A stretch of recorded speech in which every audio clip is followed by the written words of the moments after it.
this computer. Awesome. So my name is Jerome Kimani. I am an architecture student, just finished my 4th year in JKUAT. I am also the outgoing president of ASA JKUAT, the Architecture Students Association. I've been there for about a year now as the president, and somewhere along August last year, we had this crazy, not even crazy, it was just a simple question that I was having with a few friends of mine. And it was simply, I mean, what other options do we have back then as architects or as architecture students of diversifying our career opportunities? And, you know, we just started thinking, I mean, who else do we know who's done something totally different and expanded and gone to do something else? And so, away from, you know, the normal prescribed career path, the noble professional path. And the first person who came to mind, funny enough, was an audit. She's now an audit senior in Deloitte. Her name is Sharon Nyaguthii. Shout out to Sharon, because she's a friend. She's a sister of a friend. And I remember she was just like us. She did architecture for 6 years, but straight out of uni, she opted to try her hand at audit in Deloitte. She passed the interviews, she joined, and she was loving it there. So within a few, let's say within a month, we got together with ISEC in JKUAT and the Society of Engineering Students in JKUAT, whose president then was Sylvia Jebet. Hi, Sylvia. And we put together an event we called Thrive Convention 2021, which was basically a series of sessions that were aimed at opening people's perspectives to other opportunities that are out there. I mean, they are there, we just don't really think that we don't know that we actually should try and reach out for them. And they're there and they're waiting for us, and we actually have a chance at getting them. So that's how ThriveCon began. Now, for today's session, what it started as was simply a conversation when earlier this month, Deloitte opened their graduate trainee applications. I think it was Sylvia I was talking to. I just started asking a few people, okay, would you guys be interested in learning about the whole graduate recruitment process? Are you interested in hearing about what it's like? And people are like, yeah, definitely. That sounds like something worthwhile. And remembering that Sharon also had told us in the last session, the panel session last year, that people should apply when the recruitment opens up, we thought, okay, let's just set up this event. And we did it in basically 2 weeks. We asked a few people, called a few friends, and we got together to have a few people. Kindly mute yourself when you come in. I think that's Lynette. Thank you. So that's what this is. So today's session is meant to be for 3 sets of people, for 3 types of people who I'm hoping are in the audience today. The first kind of person is somebody who's already applied for the Deloitte and the PwC graduate programs for the 2022 cohort. That means people who have just graduated, recently graduated. The second type of person who this hopefully will help is somebody who is thinking of applying but is not so sure. So hopefully this will open your eyes as to how the process is. It will clear a few of your doubts and actually encourage you to put in that application as soon as possible, and that's also why we try to do it as soon as we could, because the applications are closing in about 2 weeks, if I'm not wrong. We'll talk about that later. And the last kind of person who I hope is on this call is somebody who is in uni, who has a few years to graduate, maybe 1 or 2, and is looking forward to hearing about what kind of things in the next 1 or 2 years can they do to prepare themselves for an opportunity such as this. And anybody who is, thinking seriously about the career knows that Big 4 audit firms like the ones we have here today with us are pretty good places to start your career. They're pretty competitive, but they are always looking for diverse talent, people from different backgrounds, and they train you and they give you a pretty good start on your career. So with that, I would like us to, I don't know, only 3 people have said, was it 2 or 3 people? Anne has said hi. I'm Anne from Juja. Good morning. Gladys from Juja. Nyambura said, logging in from University of Nairobi. Woo, you're looking forward to learn about the Big Four recruiting process. All of you other people, I'm also looking forward to your responses. And at this point, I would like us to segue into our first speaker. I think I've seen him on the call, who is Clement Muhoro. Yes, sir. Yes, sir.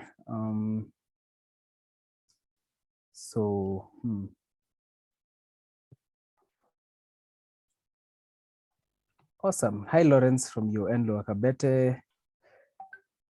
Benson from JQuat, Benson Minor. Hi, Ben. Nakutambua, nakujua. I think that's Clement coming on. Oh, hi. So you guys, feel free to turn on your videos to make this a more interactive experience. I see Clem is on. Morning, Clement, how are you doing? Good morning, I'm good, how are you? I'm fantastic. For those who may or may not know, Clement Muhoro is one of the people who was very much instrumental in this session happening today. So we very much have him to thank for accepting to do this and for also getting the ball rolling in a sense. Hi, Brian from Strathmore University, my alma mater, wow. Kivuva from KU. And I think Sylvia has shared her screen. So I'd like to ask Riziki to come on. She's going to be taking us through Clement's session. Riziki, are you around? Yes, I am. I'm right here. Good morning. Good morning. Can you hear me? Yes, I can hear you. Okay, cool. Good morning, everyone. Good morning. Morning. I'm Riziki Mwaka. I'm from JQuat. I'm doing actuarial science. Let me start this session by telling you this week. So on Wednesday evening, after my club meeting at around 10 p.m., my friends and I invented a new dish. It was various experiments, and it was a product of the frustrations we'd gone through that week because the cuts that we did that week were killing us. So my highlight of the week was that. Now, our speaker for today is Clement Muhoro from PwC. And Clement, hi, where are you? I'd like to ask you a question. I'm good, Riziki. Nice to meet you. Nice to meet you too. So Clement, are you familiar with the Avengers movies? Sadly, no. No superheroes? No. Okay, so there's an invasion in your locality, let's say like a small version of what in Ukraine. And the universe is giving you two people to choose to be on your team to go against him. Who would you pick? It can be any real or fictional characters. Who are you going to pick? To go against Putin. I think the first person I'll take is Trump. Trump commands some attention, and I think he will bully Putin just by words of mouth.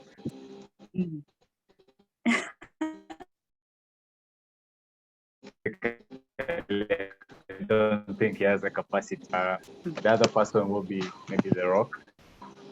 Now he will fit in physically. Okay, thank you. Now, Clement. Yeah. We are told that you're an assurance associate at PwC. I guess what I'm looking to hear from you is, why did you specifically choose to apply to PwC? What was it about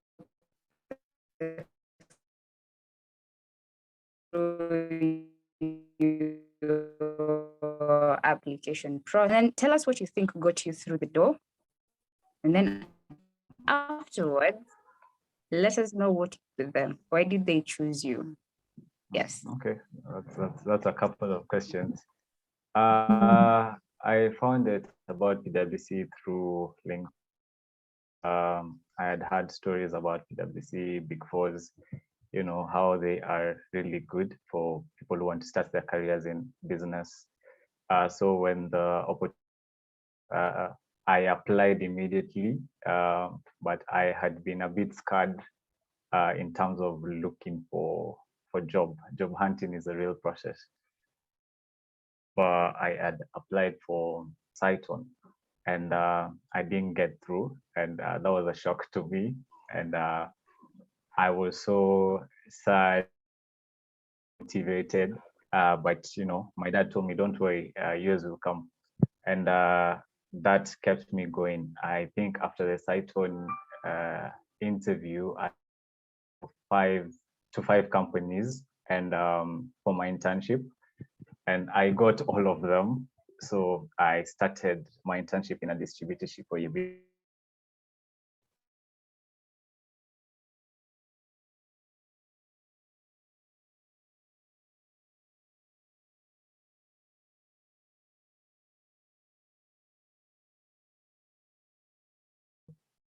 July. So the first step was sending in your CVs, which is happening right now. And I had to be very intentional with my CV. I made it to the best as I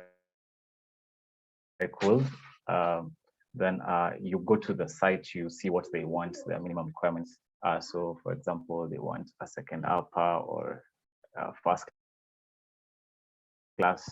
They want a math, a B in math and English in your high school.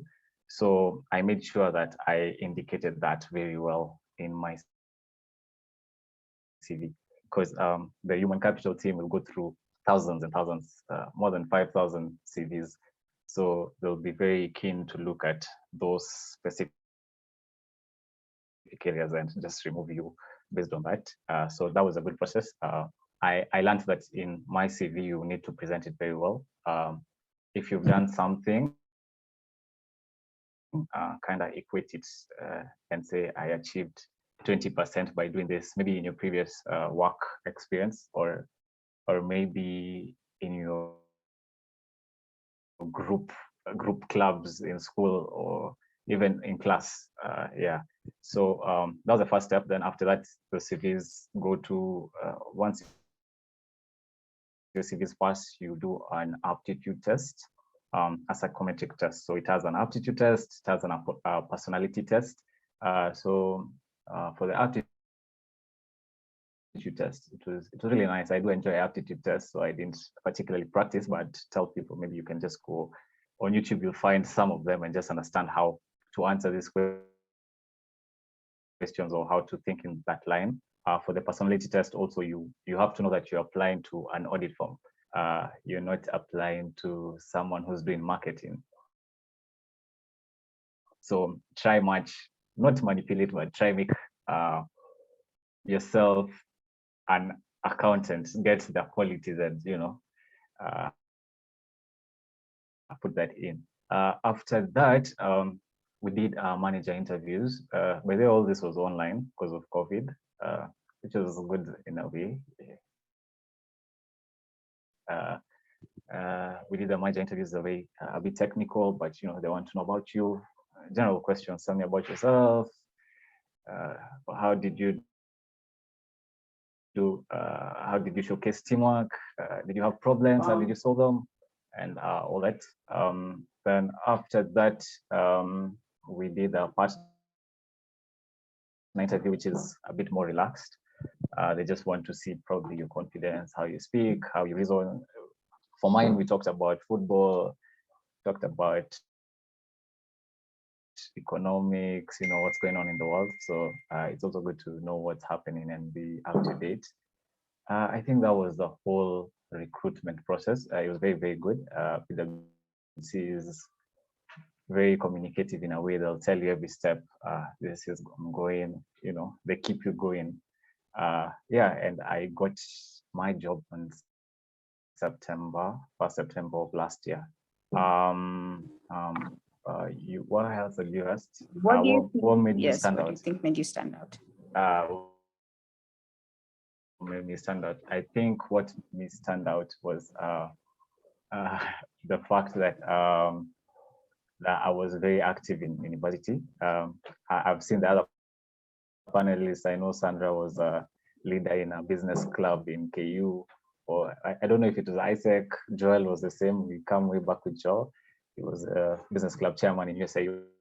So having leadership roles in university does have an impact because it showcases leaders. I was also very understanding of my CV. So sometimes we put so much in our CV and we forget the things we put there. So the fact that they would ask me anything from my CV and I would answer them directly, I think that made me stand out. And I was very confident, very happy. I think it's because of what my dad told me. If it's not yours, it's not yours. Yours will come.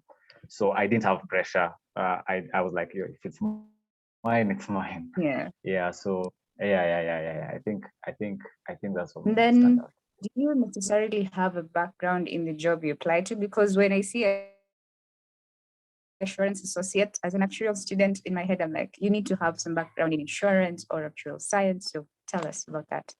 So the thing is, even when I was applying, in my head, I thought the odds were against me.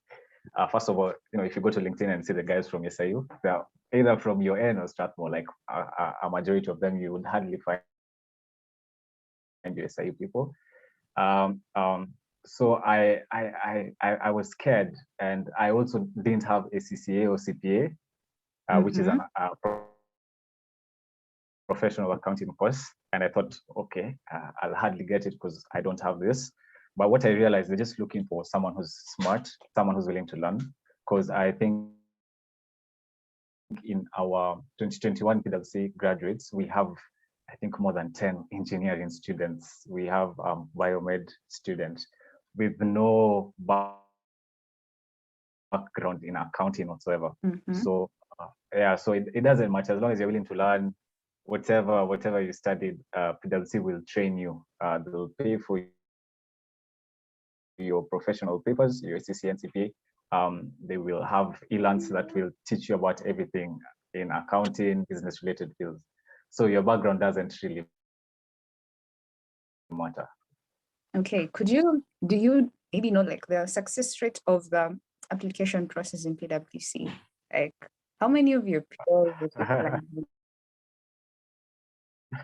get in? What about the experience? What was the experience? Because I'm sure you've interacted with some who got in the same time as you. What was the experience? Is it the same as yours? Were they too nervous? Tell us. Sorry, the experience in the onboarding process or after working in PwC? No, in the recruitment process. Of course, you're telling us the journey had a lot of interviews, a lot of steps to get you to get hired by PwC. The way you described your journey, it seemed it was very lovely, and the odds were with you. What about your other peers? How was it with them? Well, I know the success rate is quite low because I think we're around 40 to 45 that joined in September, different line, and the applications of more than 6,000, which is a small percentage of the 45 is a small percentage of the 6,000. So I know that there were challenges along the way. For my colleagues, the fact that they all passed meant that they enjoyed the process. I think the only problem was between a manager interview and a partner interview. There was a bit of a big gap in terms of months. So most people thought they weren't in. But it can be hard. The fact that it's a big company, you feel like it's a big opportunity for you. There's a lot of pressure on yourself. But I don't have necessarily like challenges people went through because it's straightforward. Yeah. Okay. Say you were to be addressing a group of graduates or people who are going to graduate like us, and we're interested in applying to PwC in a sentence. what would you tell us?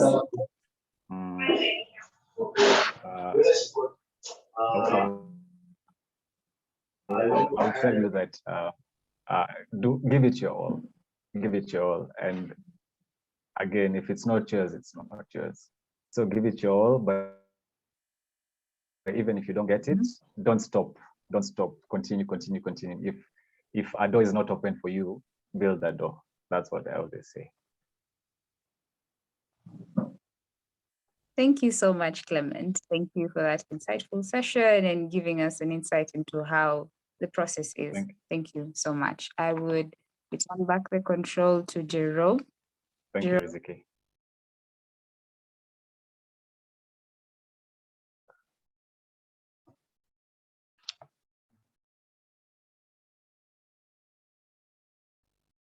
Sorry. I was unmuted. Sorry, I was on mute. I think there's a lot of things that Clement has put forward and a lot of different concepts. And to be honest, I think he's being quite modest, because I mean, I've had one conversation with him before, and I know how he thinks and the kind of experiences he's had that led him up to PwC. So I mean, having conversations with such people helps, because you see the kind of people who get into places like PwC aren't that different from you. They're just open and open-minded, and they speak their mind, and they're very interesting, outgoing characters. These guys he's not a tier like a super genius, but he's just incredibly persistent. Like he said, after the site sorry, please mute yourself. Yes, after the site application didn't come through, he kept pushing, and I think that's quite admirable. So asante sana. If you have any question for Clement, please put it in the chat. We're going to have a Q&A at the end, and we can direct any question to him, whatever you want to ask. Meanwhile, we would like to move to our next speaker, and our next moderator will be Stephanie Bosibori. I would like to ask Stephanie. I see Stephanie's already there. Good morning, Steph. How are you doing? I think you're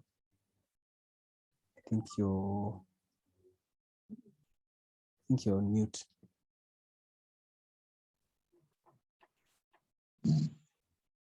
Sorry, I was actually on mute. How are you? I'm all right. Nice to see you. Nice to see you too.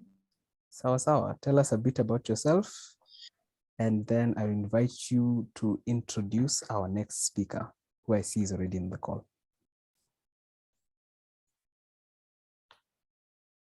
Good morning, everyone. I'm Stephanie Bosibori. I'm a fourth-year student of architecture from Deloitte University, and I'm very happy and glad to be here and to be part of a host and moderating this event. So I'd actually want to invite our next speaker. That will be Joel. Joel is an Audit Associate of Deloitte. So kindly, Joel, tell us more about yourself. Introduce yourself to us. My name is Joel Muriithi. As you can tell from the poster, I am an Audit Associate at Deloitte. I studied finance in university, and also did a few SCCA papers when I was in uni. Some of my hobbies are playing chess. I was the chess captain in uni. I enjoy hiking. I love a good challenge. That's part of the reason I joined Deloitte. And what else? And I'm excited to be here. Thank you for inviting me, Jerome and Stefan. Welcome. So as I start this conversation, so Joel, are you a cat or a dog person? Okay, so I grew up outside Nairobi. Yes. So I grew up in a village in Mount Kenya. So where I come from, pets aren't really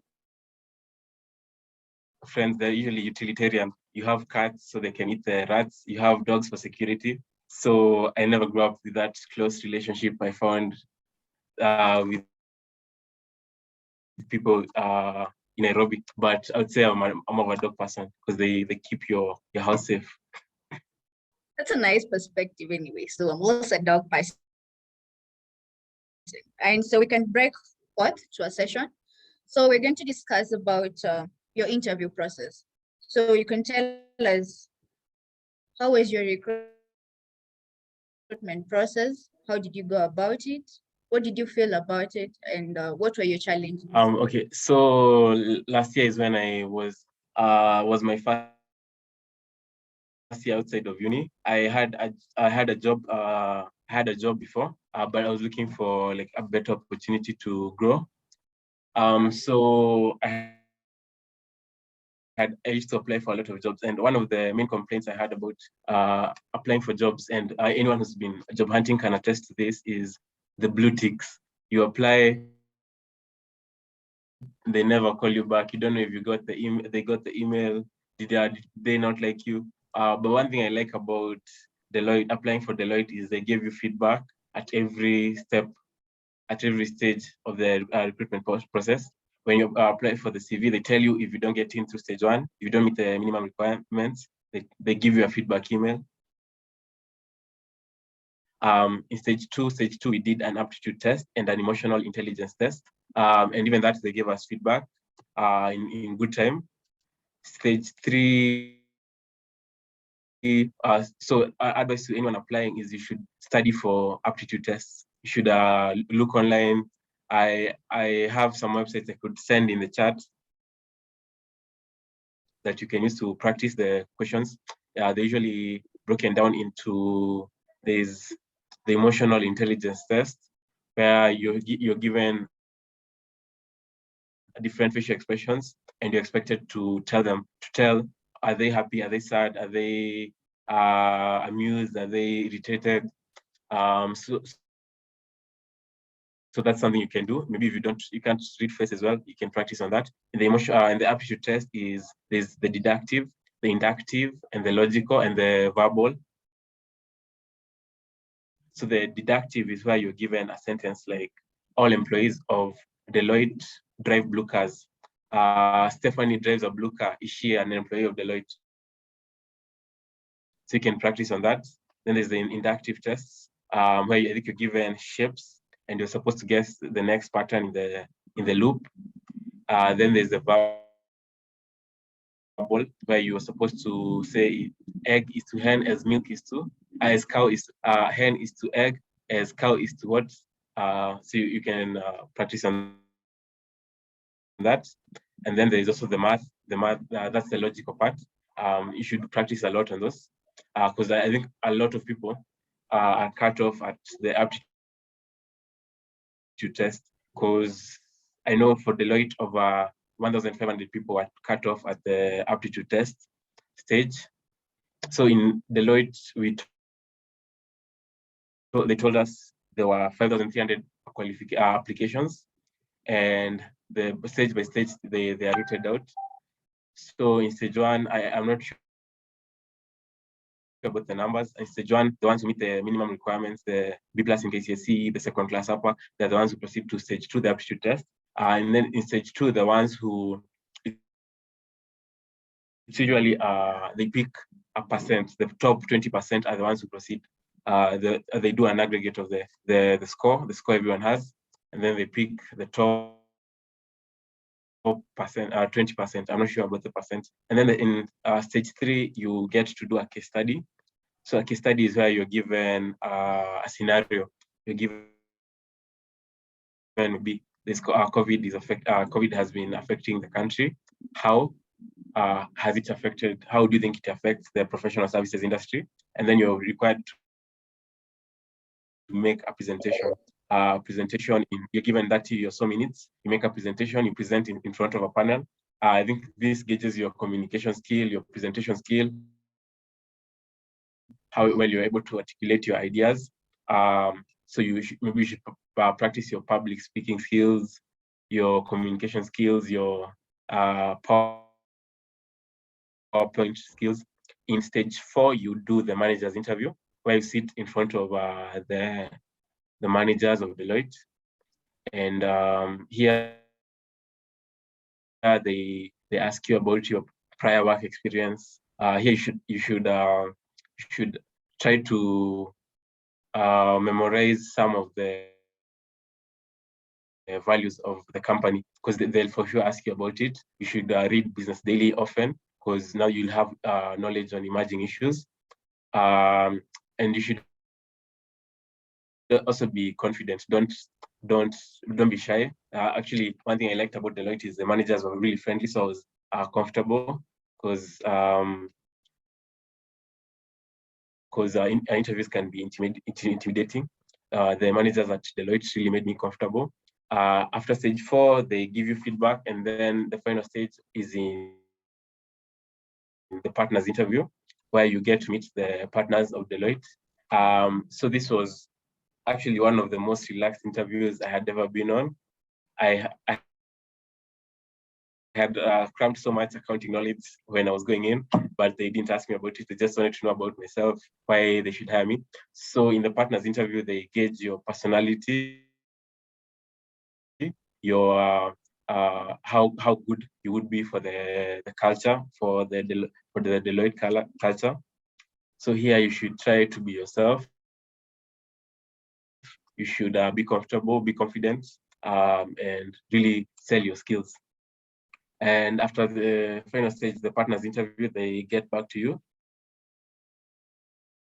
And they tell you either if they give you a call, you got in. If they send you an email, that's probably a bad sign. And that was the onboarding process. Along the way, you get to meet a lot of smart people in the interview rooms. Yeah. Don't be intimidated. I met a chess champion I knew from back in high school. I met engineering students who had done engineering courses I'd never even heard of. So that can be intimidating, but just be confident. Yes, so Joel, that's a very honest view you've given us. But now, what helped you? What do you think set you apart to actually excel and eventually land your role? Maybe in stage 1, I had the grades. Stage 2, stage 1 is where they check your interview. So I had the grades, the qualification necessary. In stage 2, I had studied for the aptitude test thoroughly. I was actually applying for a lot of jobs at that time. So I knew so many of the jobs required me to do an aptitude test. So I usually used to study like twice a week. I can send you some of the resources I used to study. Yeah. Stage 3, the case study was, I have good presentation skills. Like I got this from uni where I spoke at so many events. Yeah. Stage 3, that was the case study. Stage 4, my communication skills really helped me. My CV, I think, was pretty good. One thing they check if you are an achiever, and if you have, and when you're writing down your achievements, maybe you are the chairman, the president of a club. Don't just write the president of a club. Write what impact you had when you were the chairman of that club. Like you brought guest speakers, you organized the ThriveCon 2022 event, which had over 62 people in attendance. So you write that. You want to see your impact and what impact you make on the company. In stage 5, I think you should have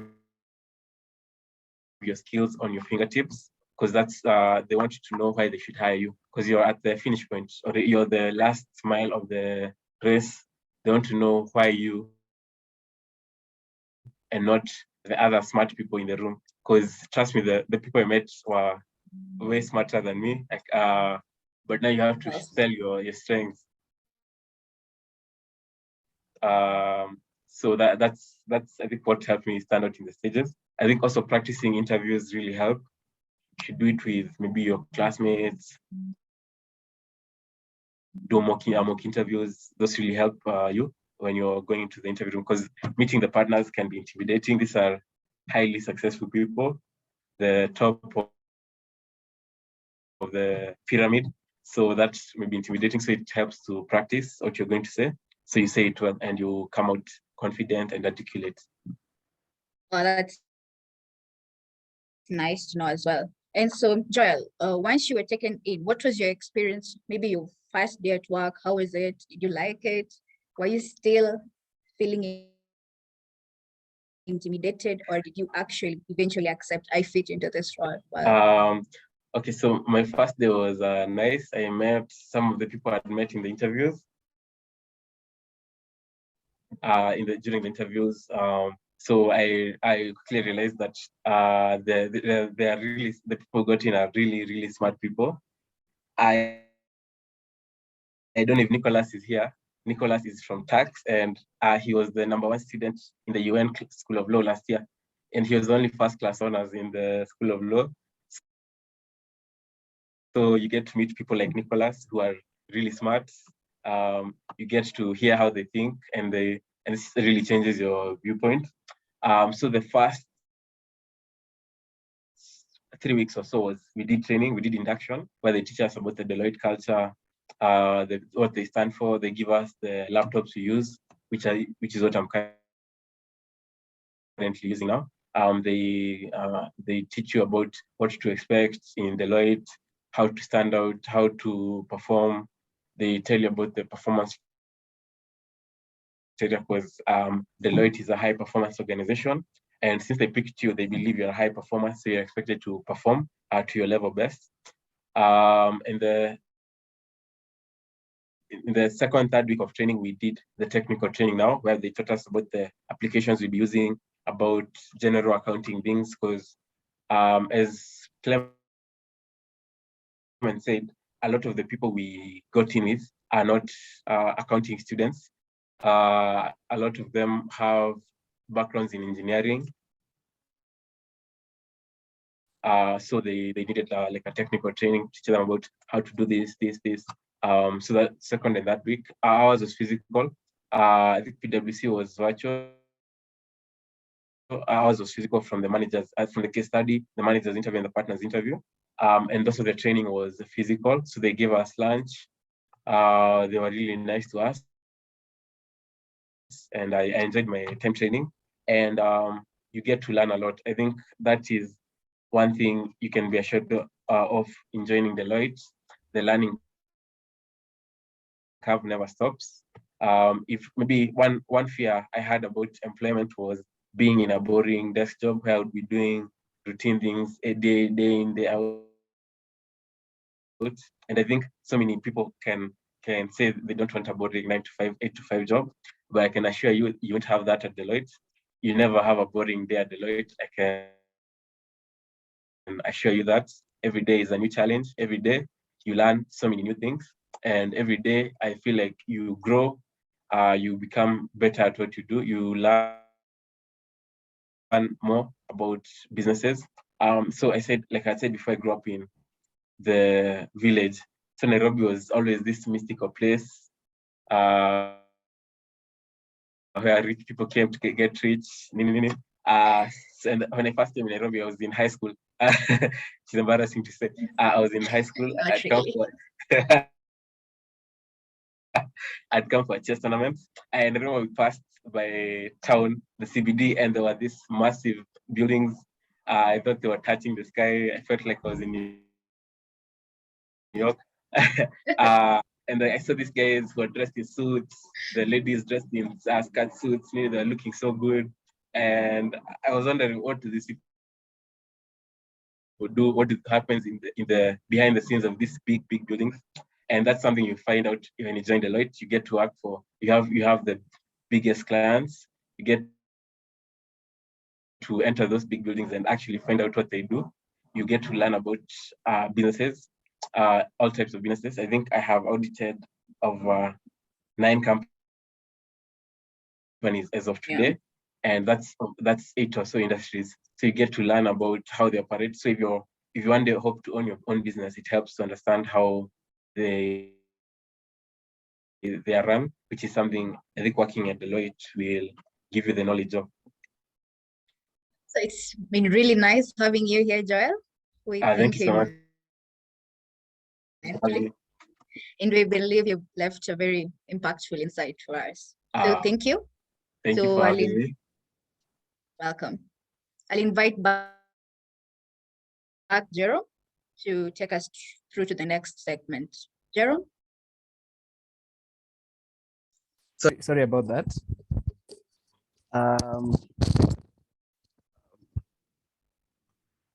Sorry, let me just unpin you so that you can. I think that has been a very, very, what's the word? Impactful piece of a short presentation by Joel, because he's talked about so many different things.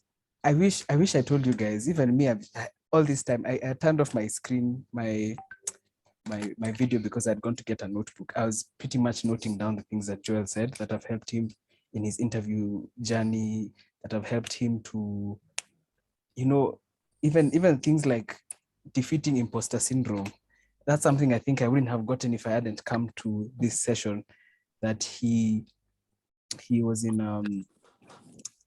he was in the room with people who are very intelligent, and because he trusted in himself and trusted his gut, he was able to push past the finish line and convince the partners to have him on board, and that he was a perfect fit for the firm. So thanks a lot for your experience, Joel.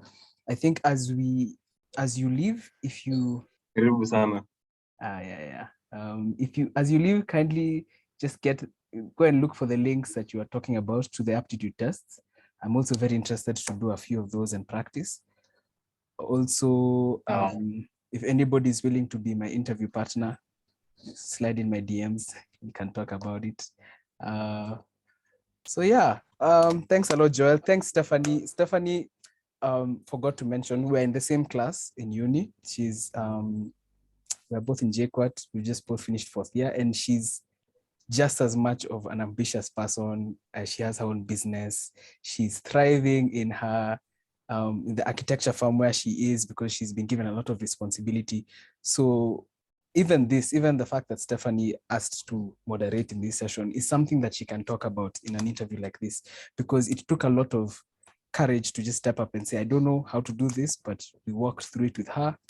And who knows, maybe when she applies to Deloitte, she can talk about ThriveCon 2022, how she talked to somebody from Deloitte and she understood the culture one-on-one. So thanks a lot, Steph, for that. So Welcome. Thank you. Karibu sana. So before we move on to the next speaker, there's been a lot of insights we've gotten. I've recorded this. We're recording the session, but I'd like us to just pause and recollect kidogo. I'd like us, if you're on the call, I'd like you to, sorry, first of all, please mute yourself. Thank you. If you're on the call, kindly note down the most important thing you've had so far that applies to you. Huh? I mean, the thing that you think has struck you the most, both in Clement's and in Joel's presentation, the thing that struck you the most, the thing that was most, what's the word? You think most impactful so far. For me, I think it was something that Joel said towards the end, that he said something like, be yourself, especially when you get to the partner interviews.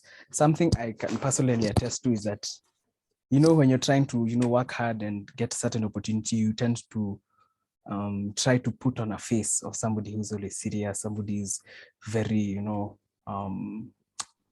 very, very always businessy and that kind of thing. So that being relaxed and having a conversation with people who are senior, but they still want the best for you, that was the most impactful thing for me. Be confident and try not to be intimidated by Cynthia. Thank you very much. Fake it till you make it. I know some people don't really agree with that axiom, but I think I do. I think you get the confidence along the way. You just try and get the confidence along the way. I'm seeing some interesting questions here. Keep your responses coming, guys. There's a question here that I have to post now so that say now so that I don't forget. Cynthia had asked before. I am Cynthia from Moi. Does PwC offer attachment opportunities to students, and what is the application process? if Clement, you're still here, or Sandra, if you can have your response ready for that, or even type it in the group, or send Cynthia a DM, that would be great. Is there any other question? Yes, Joel, please send the link to the aptitude test. Thank you, Bilha Mururi, for that. Very insightful perspective, Joel. Thank you, Frida. Guys, comment. This is an open space. To be very honest, just be comfortable. We are students like you. We're just faking it, trying to put you to get the same information you guys are trying to get. So please, there's no stupid question, just ask. Sally asked, I think there's a question I'll ask towards the end to our recruiter who's in the house about the high school criteria. And she's talking about if your outstanding campus transcripts can give you, if you did not meet the high school criteria, but you have outstanding campus transcripts, that still disqualify you. So Elizabeth, please be ready to answer such kind of a question. Maggie Nyambu asked, or Margaret Nyambura asked, to Joel and Clement, how many applications are you allowed? Can you apply twice or more, or does that disqualify you? I'm not so sure. Actually, we'll hear more about that. Joel, do you think you can answer? Okay, I think you're only allowed one application, one service line. So there are several service lines. There is audit and assurance. There is risk advisory. There is risk advisory. There's tax, and I think those are the main ones. So you're only allowed to apply for one application for all of them. Like you can only apply for one once. So you're applying for audit, it has to be audit. You can't apply for advisory. And if you're applying for advisory, you can't apply to tax or audit. You can't apply to tax or the other ones. Oh, okay. That's wow. I didn't know that. Thanks for that, Joel. So I hope that answers your question. Grace Kiruthi says, hi, I joined late. How does one become an auditor? Must one go through CPA or other professional courses? Well, Deloitte is a big name, love to work there. I think Joel already answered a bit of that question. He said you can join from whatever background, but they give you extensive training and they also pay for your they pay for you to do your exams. So whether it's ACC or CPA papers, that I hope you guys correct me if I'm wrong, but I think it's true. I remember Sharon Nabutse telling me that. Kitishe, Kitishe was saying that different Margaret's takeouts or takeaways from Clement is to give the application your all. And if it doesn't, if a door isn't opened, build yours. It's really powerful. I didn't get to hear from Clement, but I heard from Joel, and what spoke to me is to fight that imposter syndrome. You have to just go out and do it. Thank you, Chebet. Sylvia says lesson is how doing activities in school is important and working on your soft skills is also important. That's very true. Suzanne has asked a very interesting question. How did you guys choose what service line you wanted to get into, and can you change it later on? I think we'll get into that a bit later. We have a panel session with guys who are already working and have been working for a while. What about different years? Can you apply, let's say 21, 2022? Another question we'll ask Elizabeth later. Joel, what's the difference between tax, audit, assurance, EDC for Deloitte? That one we'll answer also a bit later. Sawa. Tinega, I love the way Joel really clearly broke down the interview processes, something I agree with 100% as well. So without further ado, I'd like us to move to the next presenter for today. That is Ambani Godwin, a good friend of mine, an engineer. Ambani, are you around? Are you ready? I'm ready. Am I audible? You are. I can hear you. Good to hear from you, bro. Yeah, good to hear from you too. It's been a minute. It's been a hot minute. So yeah, exactly. I'm waiting for you to show so so that I can pin. Oh, my video. Yeah, kindly. I'm not sure if you can see me. We can see you. Don't worry. Okay. Sawa sawa, take it away, Ambani. Can I be seen? Yes. Yes, you can.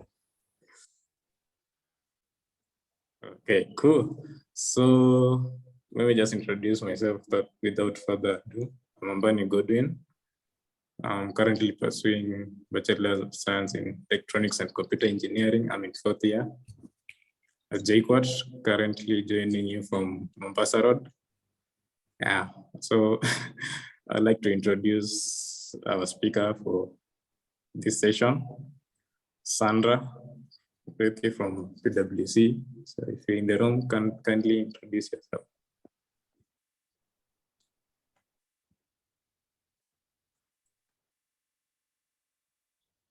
Hello, everyone. Thank you for inviting me. I'm glad to be here. I'm Sandra Muriithi, or Sandra Paul, and I'd like to thank Clement for also tagging me along. And yeah, I'm excited to be here. I'm an assurance associate at PwC. When I was in campus, I was a chair for Career Week, and I was also the team leader for Enactors. So I was an Enactors student in Kenyatta University, which is closely related to ISEC. And I'm glad to interact with everyone on the call. Thank you. Okay, thank you very much for the introduction. Just a quick question. What is that one wish that you think is achievable, and what are you working towards it? Wish or goal? Well, I think for me, I think if, everything that I set in my mind to do, I believe that I could achieve it. And maybe in the future, I'm looking at possibly pursuing a master's and also taking up opportunities that we have in the firm, like secondment opportunities when you get to the higher ranks. Yeah, so that's something I'm looking forward to. Thank you. I'm also looking forward to a master's, me personally. So, but I'm not sure if I can achieve it. Let me just finish with this degree, because I've had a bit of high and lows because of my pursuing this degree. So I hope I can finish. Anyway, today you're going to talk about the recruitment process at PwC in general, then the onboarding process at PwC. How did you start work? How did you acclimatize to the new environment? What are your best and worst things in the first few months of the job? Thank you. Okay. Well, so maybe for the recruitment process, I can just touch on it a little bit, but I think Clement has talked about it. I think it starts from you sending in your CV for them to screen it and see if you meet the requirements. So if you had a B+ and above, a second upper, I think you're good to go, and then you do the aptitude test. And for us, I think if they'll still do it online this year, you need to have your video on and your audio on. This is just to make sure that it's fair and free for everyone, that people don't cheat on the aptitude test. And I mean, if you prepare well, you can. It's quite easy to pass it. And then you do the manager's interview and the partner's interview. And when you interact with the human capital team, I mean, all the interviews I've done with different companies, I think the big four human capital teams are very friendly. They make you really comfortable. It's a space you'd want to be in. They make you really comfortable, and you don't have to worry about, let's say, if your internet connection goes breaks, you can just communicate that. If you have background noise, you can just see that before the call, because they do understand. And since we also have flexible working in the office, those are things that we understand. Yeah, and in terms of the onboarding process, I did a Bachelor of Commerce marketing option, so not really from an accounting background, but as the Big Four advertise, they recruit from all backgrounds, regardless of whether you've done an accounting course. And that's keen because it depends on who you are, how passionate you are, your skill set. So not really your background, because they will take charge of training you. So the first month of you joining PwC, you go through a training process where you're trained on the company culture. You learn about, how PwC started, what we focus on, the clients we work on, and then they slowly transition to accounting principles. So we all start at the same level, regardless of whether you've done an accounting degree or an engineering degree. And you'll actually find out that most of the recruits come from other lines of other backgrounds apart from accounting. The accounting students would actually be very few, since they recruit from all backgrounds. So I know from my colleagues, we have a lot of engineers. Some have done microbiology, others like me, marketing. So if you want to join the Big Four and you've not done an accounting, I'd be your first cheerleader to tell you, apply. That's not what will determine whether you get a job or not. So the firm really has a lot of resources and is keen on making you excel. If you have the attitude, the right attitude, if you're open to learn, I think that's one of the key things. So yeah, you will excel in it. So we have lots of resources, because we have a PwC business school, and we also have a lot of online courses. So at your free time, you can learn about either accounting principles, developing issues, and then you get badges for that, which also enhances your career. Yeah. And in terms of, what was the other question? Well, the other question was about some of the best and worst things during the first few months of your job. Okay. So the best things were, first of all, the training class was online, so that was flexible. You could either go to the office or work from home, joining the trainings from home. The flexibility aspect of working, and also the opportunity to interact with different people. You get to meet people from different universities. You get to learn what they were doing. You get to also, once you transition from the training to now the job, when you start auditing and joining various teams, the opportunity that the Big Fours offer in terms of, you don't actually work in one team throughout the years. You get to shift from teams. So for 1 week or 2 weeks, you'll be in a different audit team, and then you go to another team. So you get to really interact with very many people, and who are very intelligent, because and then you get to learn a lot. It also inspires you to also be better, and also have more to share and contribute to a team. So I think for me, that's one of the best things that I like working at PwC, the opportunity to interact with various people, and not just my fellow associates. You also get to interact with managers, partners, and they're keen to listen on what ideas you have, and what findings you have, and what recommendations you have. Yeah. So that worst things. Oh well, at this point, I don't know. I have maybe maybe I could say challenge. I think when you work for Big Fours, you also have to show up.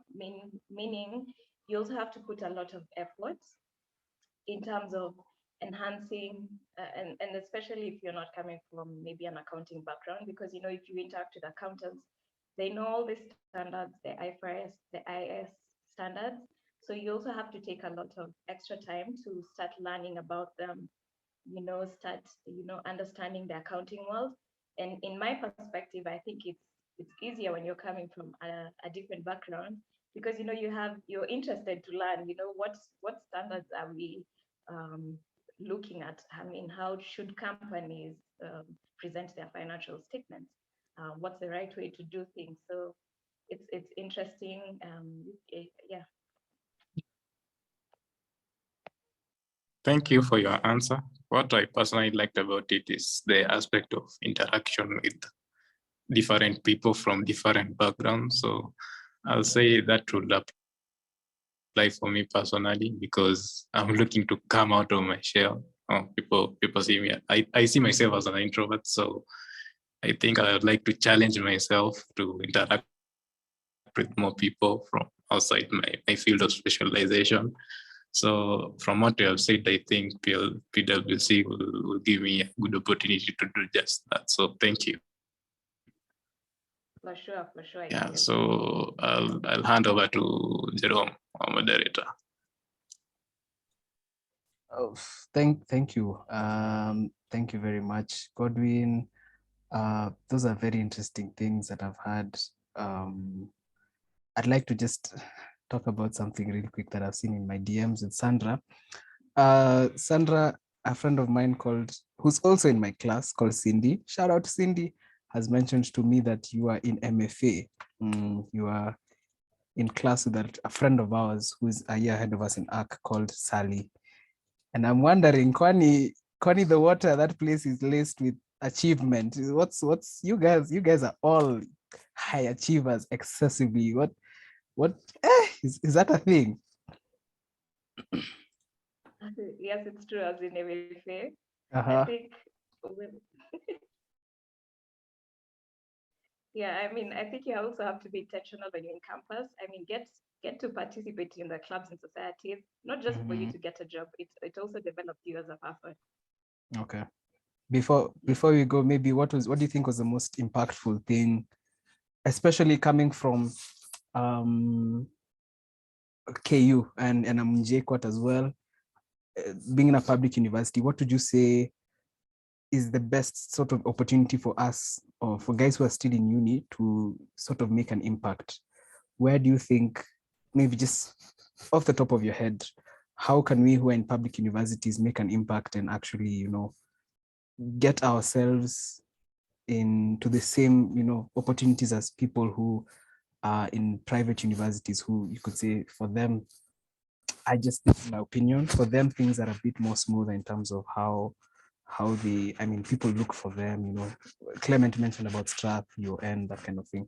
So what do you think, having gone to KU, any tips, anything you worth noting?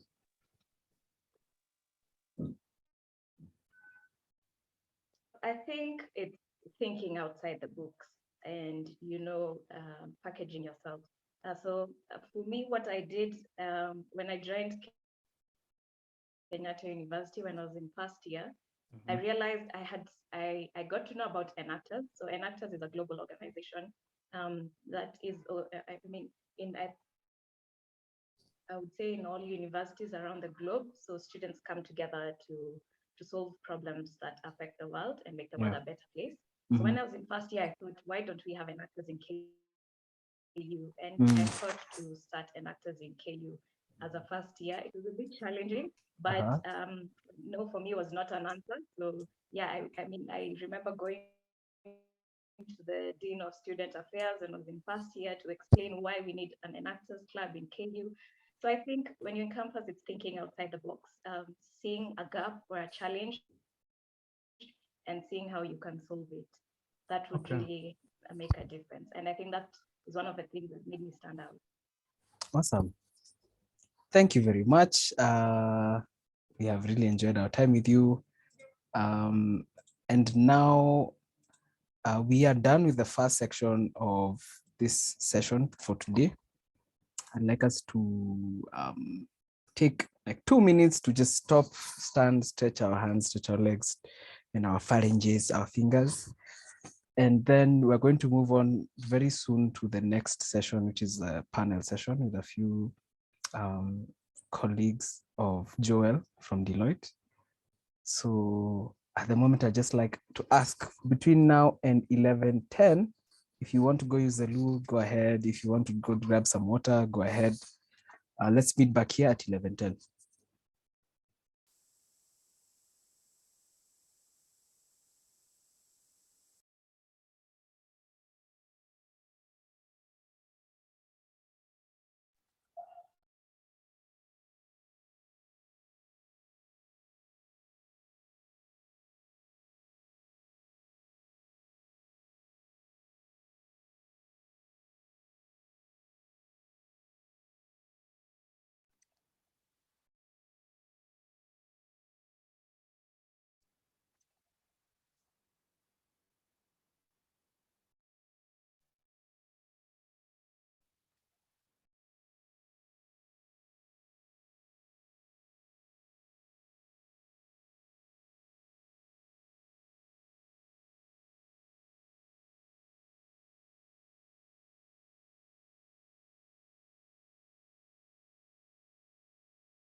We are back. Like the Terminator. Hope you guys have had. I hope you've taken a break because you're about to enter a very exhilarating and very fun-filled session. Yes, glad to see you guys. We're how many on the call now? About 63. I think we've evened out at that number. At some point we were 70s, at some point we were 50s. And considering that about 140 people registered for this, I think that's pretty cool. This is cool. The fact that we're about 70 guys, 70 people on the call. So before I call, hi Sylvia, I think Sylvia is here, who will take us through the next session. And I want to share a link in the group. I want to share a link on the chat. So I know that most of us who are here, just by virtue of the fact that we are listening to this conversation, we wouldn't be if we were not, seeking the best for ourselves, either after uni, maybe we're done already, we're just looking for opportunities that we can grow. And I'd like to advise you all to check out that guy's channel. It's called Jeff Su. He's a former Big Four consultant at Ernst & Young in the US, and now he's a Google product marketing manager. And he does amazing videos on career preparedness, on productivity. Mostly the ones on career preparedness have helped me out. I think the one thing I would mention for all of you who are here, a good place to start with your whole journey is your LinkedIn profile. Just check out Jeff Su, and he has stuff on everything to do with, LinkedIn, resumes and CVs, which, as much as we are in Kenya, if you're trying to apply for a Big Four firm that is pretty much international, most of their standards are, for like entry-level roles, they're probably looking for similar things. He also talks about interviews. He also talks about resumes, cover letters. Interviews. And one thing that I picked from him was I think a few days ago, he did a video on how to make it in your first job, your first corporate job. And he said something that stuck with me, which is one of the reasons why we're doing this session today. He said that the best teachers are those that are just one step ahead of you. The best people to seek out advice from are those people who just entered into the place that you are trying to get to.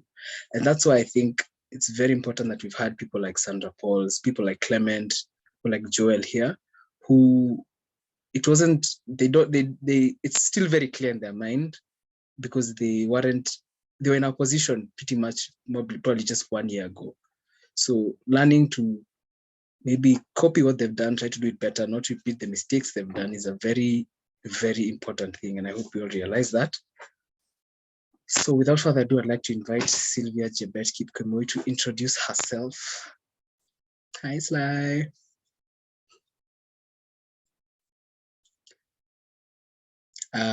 Yes, I think you're muted. Okay. Yeah, sorry. Hi. How are you?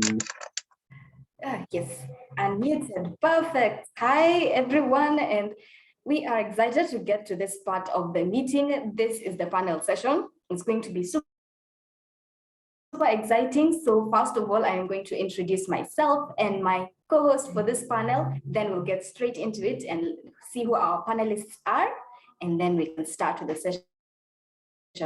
I hope you are as excited as we are, and so far the session has been good. We have learned a lot. Can't wait to see where we'll be at the end.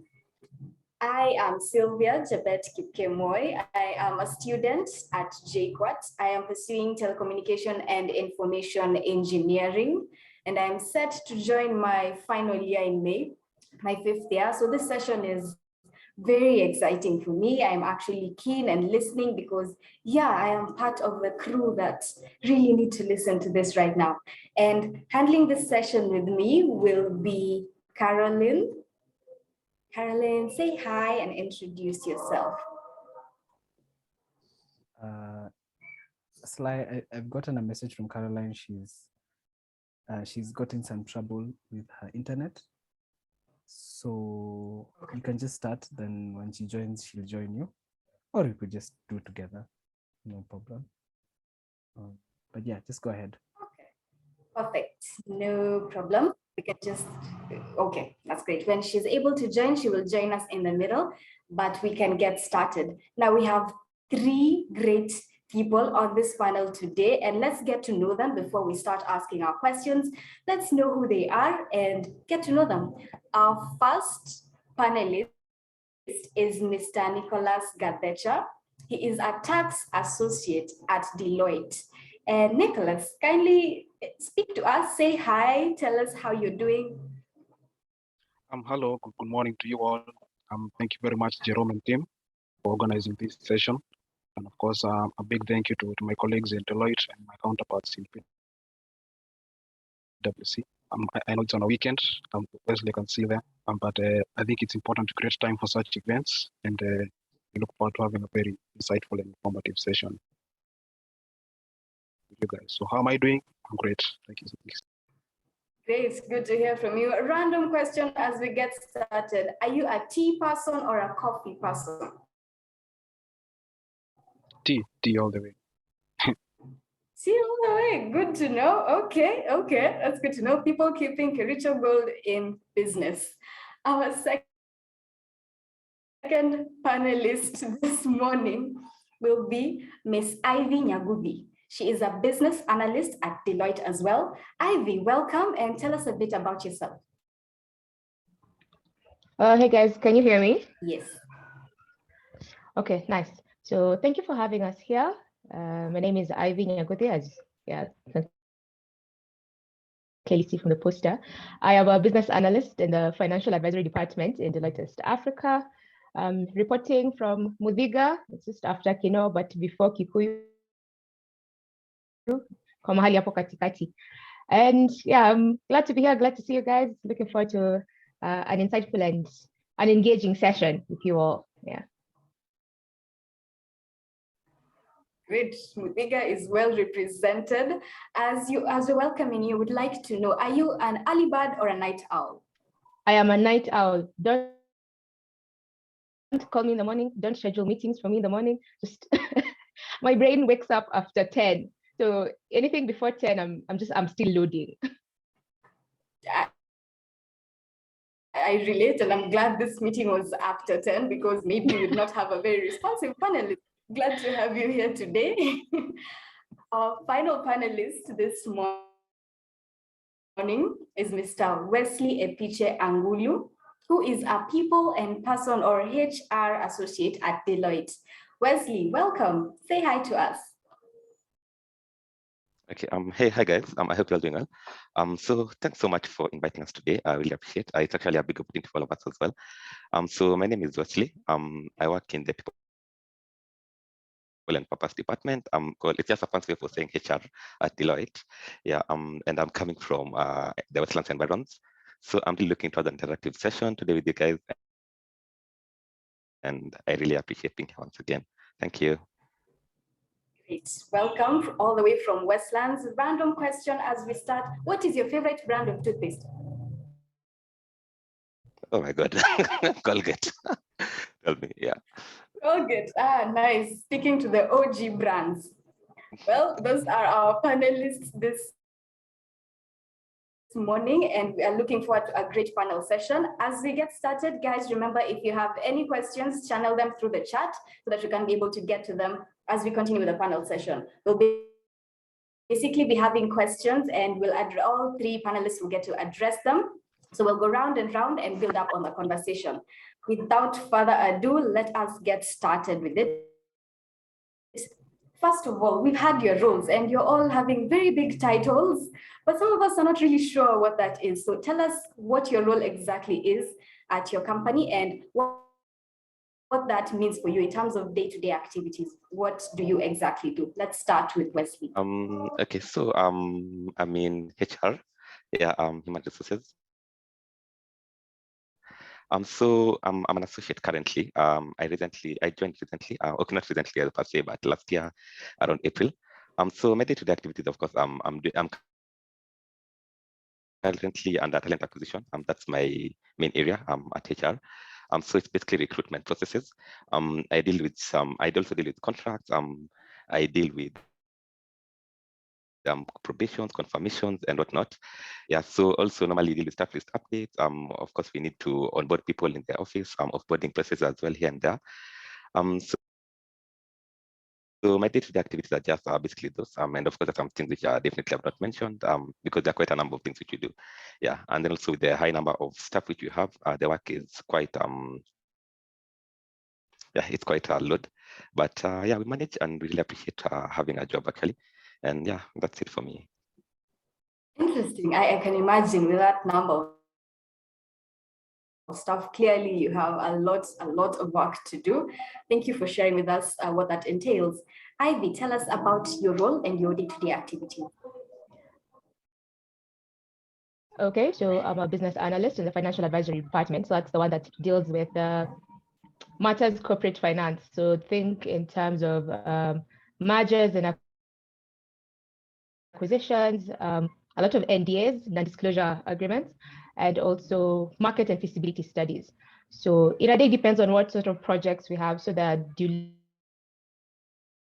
diligence projects where, so let me, it's best if I explain to you in a scenario. So let's say, Sylvia, you want to buy Kericho Gold, but you're not quite sure how to go about it. So you'll come to us, and then you'll tell Deloitte, okay, so Deloitte, hi, hi Ivy, how you doing? I want to buy Kericho Gold, and I need advisory services from you guys. So the first thing we'll do is probably get into due diligence of Kericho Gold. So a due diligence is more like an investigation. So we look through your books, we see how you have been performing, if what is called, if the statements match management accounts, and usually we also work very closely with the tax guys, because there's always a tax element to all companies, yeah, and tax is very, very specialist. Even we don't do tax. Tax just has to be done by tax. And then after the due diligence, we'll come back to you with the findings and say, so this is what we found. The going concern is okay, but we should highlight this and this and this areas that you should take care of. And then you will go and deliberate with your lawyers and with your advisors, and then you can come back to us and say, okay, I think I'm going to go ahead with this transaction. So I'd like to know how much I should pay for this company. So from there, we'll submit your proposal for our valuation services. So for valuation, it's literally just that we value companies. So you could go to the negotiation table, and Kericho Gold says we are worth 1.3 billion shillings.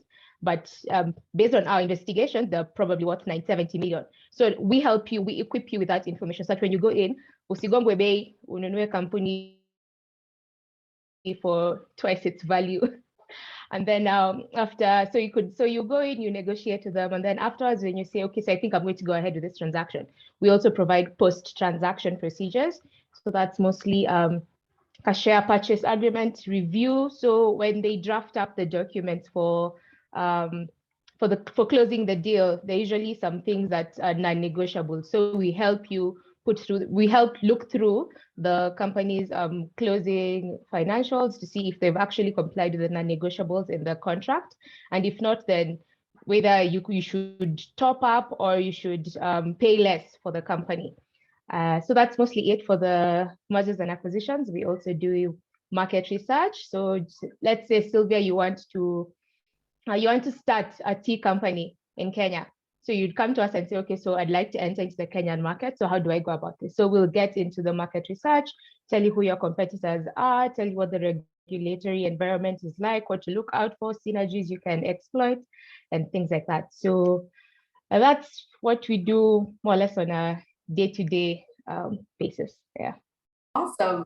Your role sounds like you're very knowledgeable. You do a lot of research and a lot of reading. It sounds pretty nice. Wow. Okay, that's very good. Thank you for sharing. You. Nicholas, what are your day-to-day activities? What does your role basically entail? Hello. I find myself in the unfortunate position of hold her role very well, but I'll try my best. Basically in tax, I'm an associate in the tax department. I think it's great that Sylvia, you mentioned that we have big titles. An associate may not be as big as you think, but it's not the least position either. But anyway, what we do in tax, basically we deal with all taxes generally, usually those imposed at the national government level. Of course, we don't deal with the ones imposed at the county government levels. I'm talking about direct taxes like corporate income tax. We're talking about indirect taxes like VAT, excise duty, and customs duty. We also support other service lines like IVs when we are trying to conduct a health check from a tax perspective of a target company, say Kericho Gold. If they have any outstanding tax liabilities, we need to advise you guys through the financial advisory team whether it has anything that could affect the acquisition or the sale of a company.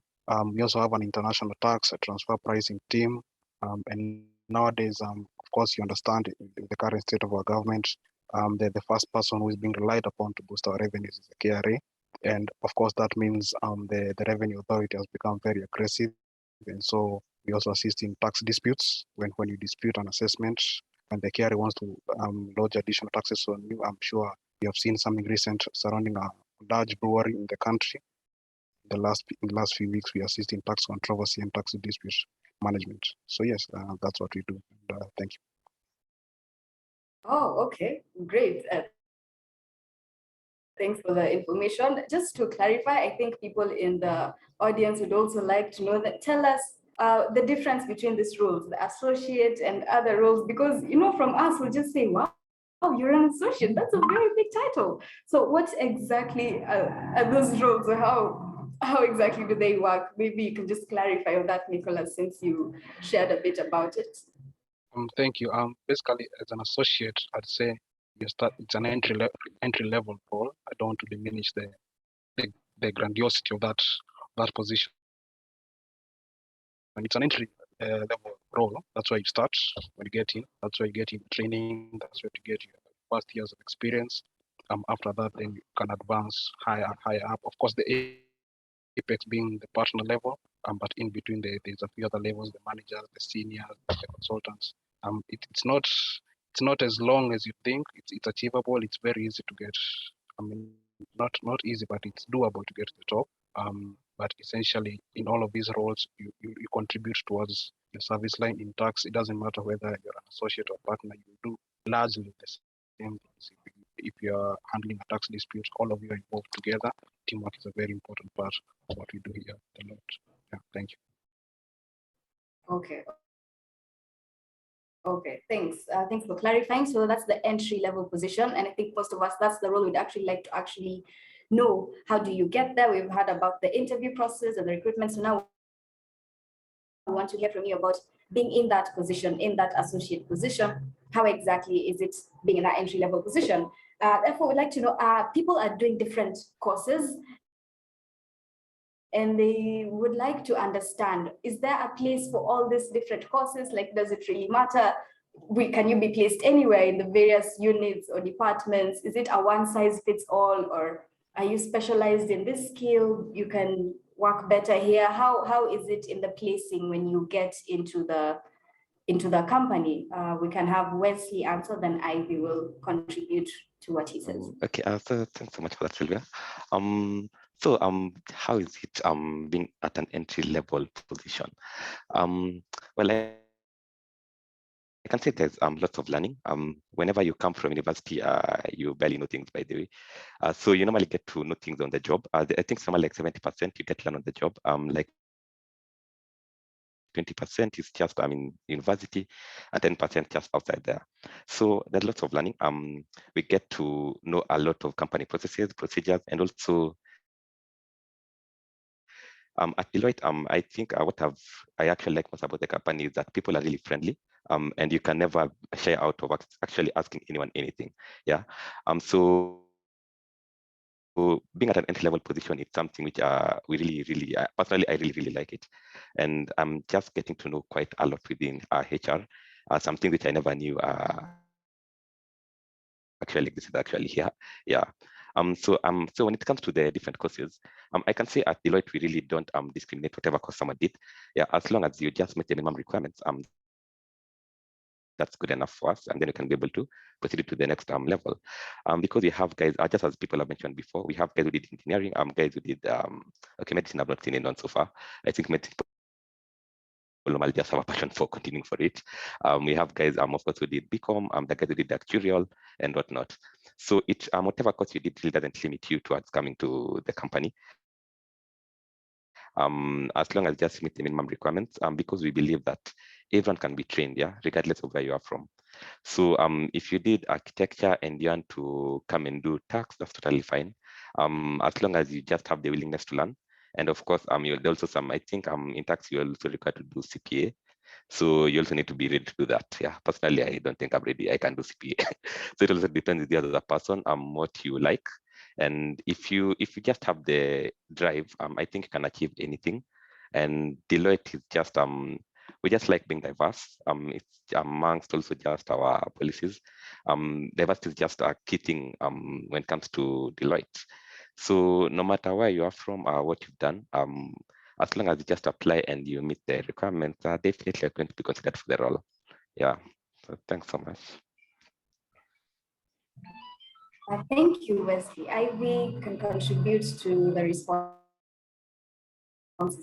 I think Wesley has captured more or less the essence of it, but just to reiterate what he said, even when you look through, currently actually our annual graduate recruitment is open. So please, if you can, head over to our website and apply. And if you check out the requirements, they never say you have to have done a specific degree. It just says, as long as you have a bachelor's, and it's, I think, upper second, then whatever course, it doesn't really matter what course you did. As long as you're able, you express that you can be taught, you can be taught. Yeah, and it's like what Leah said, most of the stuff you actually you learn on the job. You come out of uni, you think, I have an upper second, I have a first class, I can do this. Ground between is very different. It's like you're starting from scratch all over again.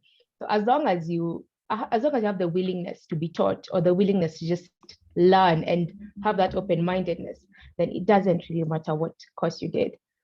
Definitely it's going to be a little rough for you getting in if you don't have a business background. That's a given, yeah. But you can learn. You will learn on the job. It's not impossible. You will learn on the job. So please don't let your course stop you from applying. Go ahead, apply. Kesi mbele. Yes, for those taking notes, apply. Kesi baadaye. We'll get to that. We'll cross that bridge when we get there, but just apply. You will learn. Learning it's lifelong. You're always learning, so you don't get tired. You'll always learn. So thanks for those insights. Jerome, I will hand over to you to also ask a few questions to our lovely panel over here. Awesome. So I'd like to zero in on a few things that you guys are uniquely qualified to talk about. And as much as you guys are already on the job and you got in and you're doing different things, there's something I noticed because I did my research on all of you, basic, I didn't go too deep, but all of you have sort of crafted your niche before you got into where you are right now. So like Nicholas, Joel mentioned you are at the top of your class in law, but you had also done a CPA, and that's why probably you preferred, despite having stellar credentials with your LLB degree, instead of going to work for a law firm, you came to Deloitte. I mean, Ivy, you have some CFA papers. Wesley, you did a double major. You did management science and human resource. So my question, and I'll start with Nicholas, is what do you guys think people can do to sort of start gauging and start adding on a few extra skills that can give you the added advantage, not just when applying, but also on the job? Thank you very much, Jerome. And I think for that question, I'll also reiterate what Wesley and Ivy have said. I think every course has transferable skills that you can apply. For entry-level positions, it doesn't really matter your academic background, as long as you're willing to learn, because you'll definitely make mistakes along the way. You don't have much practical experience at that point. And so really your attitude has more to do with how well you doing the job than your academic background. So as to what you can do, maybe while you're still in uni to boost your credentials, you can do your CPAs as I did when I was on campus. I was done with mine by the time I was in second year. You can also do your CFAs if you're interested in that sort of thing. But really, for entry level positions, what really matters is your willingness to learn, your attitude, your personality. Those have more to do how well you do, and even how far you progress in the recruitment process more than anything. Because everyone in this call, I believe, is reasonably intelligent, regardless of the course you're doing. If that is enough to get through the door, but what is enough to get you through the tail end of the recruitment process and into the position is everything else other than the academic credentials. So yeah, to answer your question, you can do the CPAs while you're still in uni, but work on your personality, your attitude, your willingness to learn, especially to learn from mistakes because you make them, and that will go a long way in the entry level position that you get into hopefully in the near future. Wow, and that sounds really cool. Ivy, what do you think about that?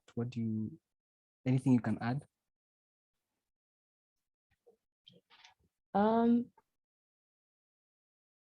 Again, I think Nicholas has actually captured it all. The only thing I think I can add is just be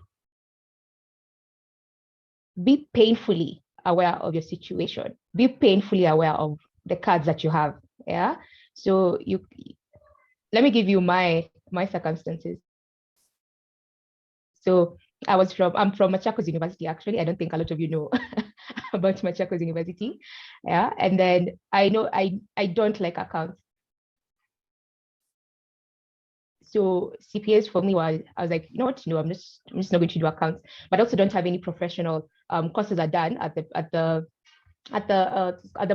moment I was applying for the Big Fours. So I needed to have something else to boost my CV as well. Yeah. So don't just, when we're telling you entry level, it's any course. It's any course, but also you also need to market and sell yourself. So you need to know, okay, so I have an upper second. Okay, what else do I have going on for me? Yeah, what else can I add on to this so that I can stand out?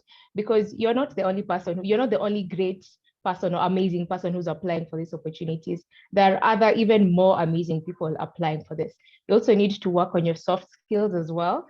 Just, yeah, you have papers and that's great and all, but what else? What else do you add? You could have papers, but you have zero emotional skills. Yeah, you can't read the room. You don't know when to keep quiet, which is actually a very, very important skill. Yeah, so you need to do the most. You need to be painfully aware of where you are, what you have, and what you don't have, and then work towards filling in those gaps. Yeah. Okay. Wesley, what I'd like to know, just to build up on what Ivy has said, what are the different soft skills that you think help you the most, over and above your academic background, over and above even your certifications? What are the soft skills that can sell yourself now when you are on the job?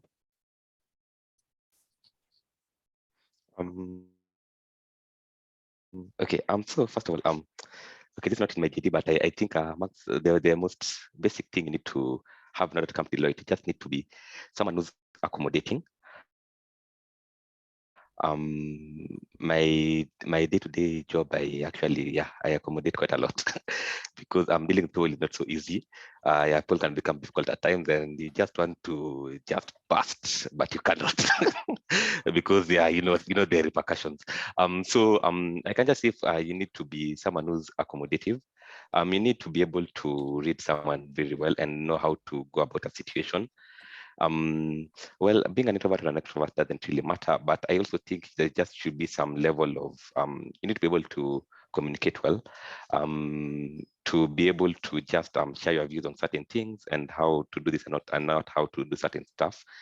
And also the thing which most Deloittians have is just that they'll always welcome you. They're always ready to help you. Yeah.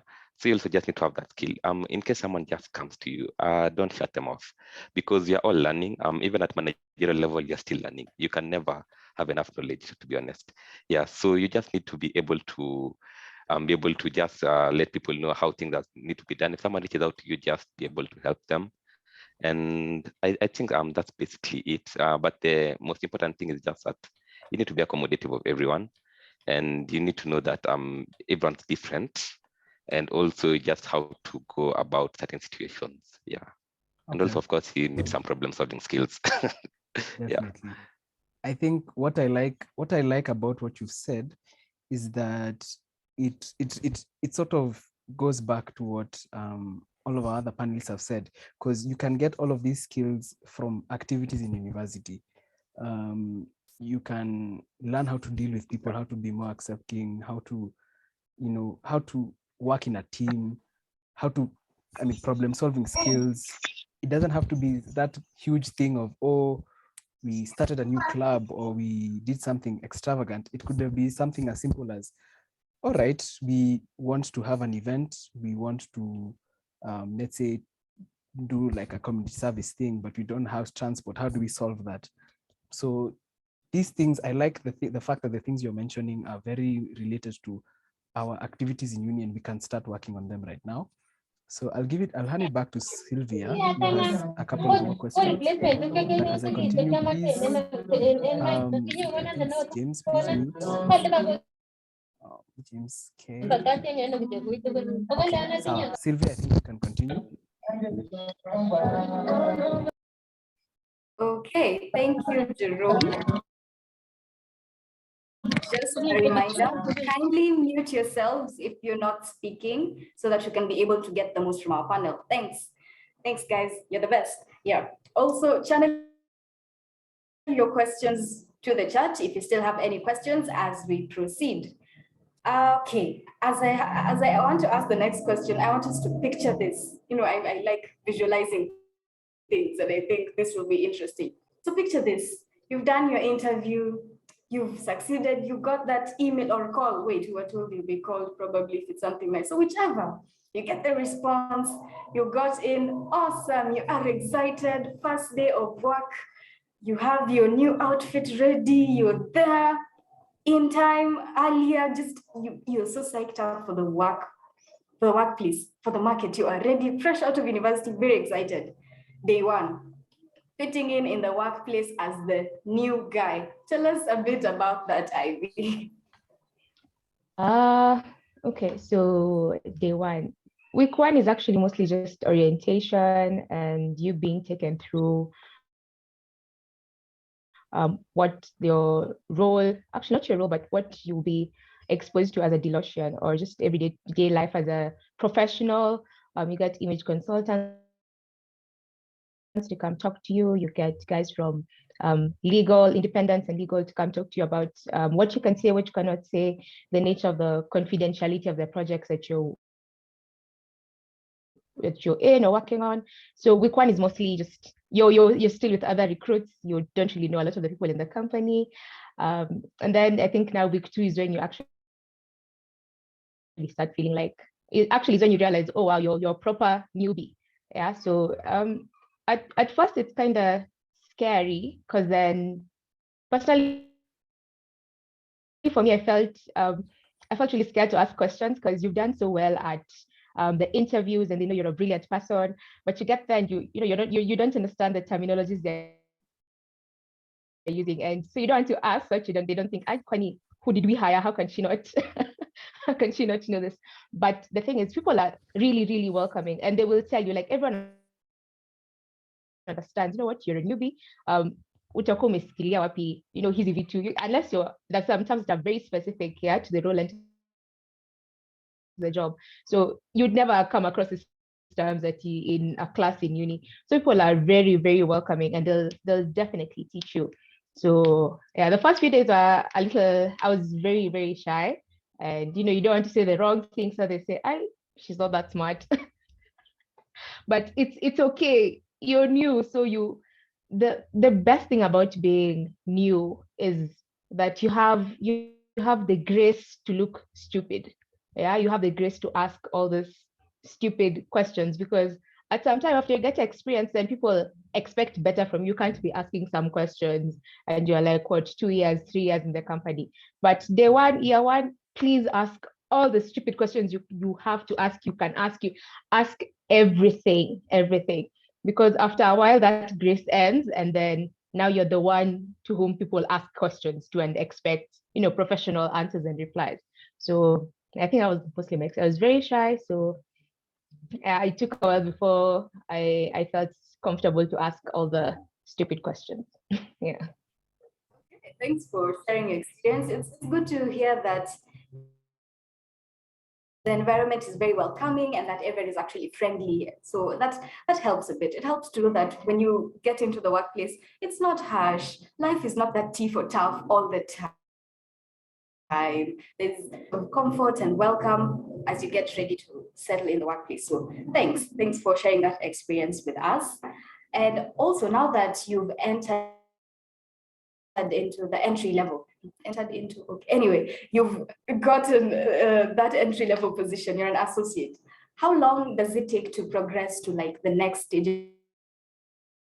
From what you have gathered so far, the career progression in the company. We can hear from Nicholas about that. Thank you, Sylvia. I'd say in terms of career progression, it is made very clear from the onset, and credit to the people in Purpose team who are here as well. It's made very clear from the onset that it is actually very possible to progress, and there's no specific timelines regarding when you can stay as an associate. Of course, it's not like you can stay as an associate for 10 years. That's unreasonable.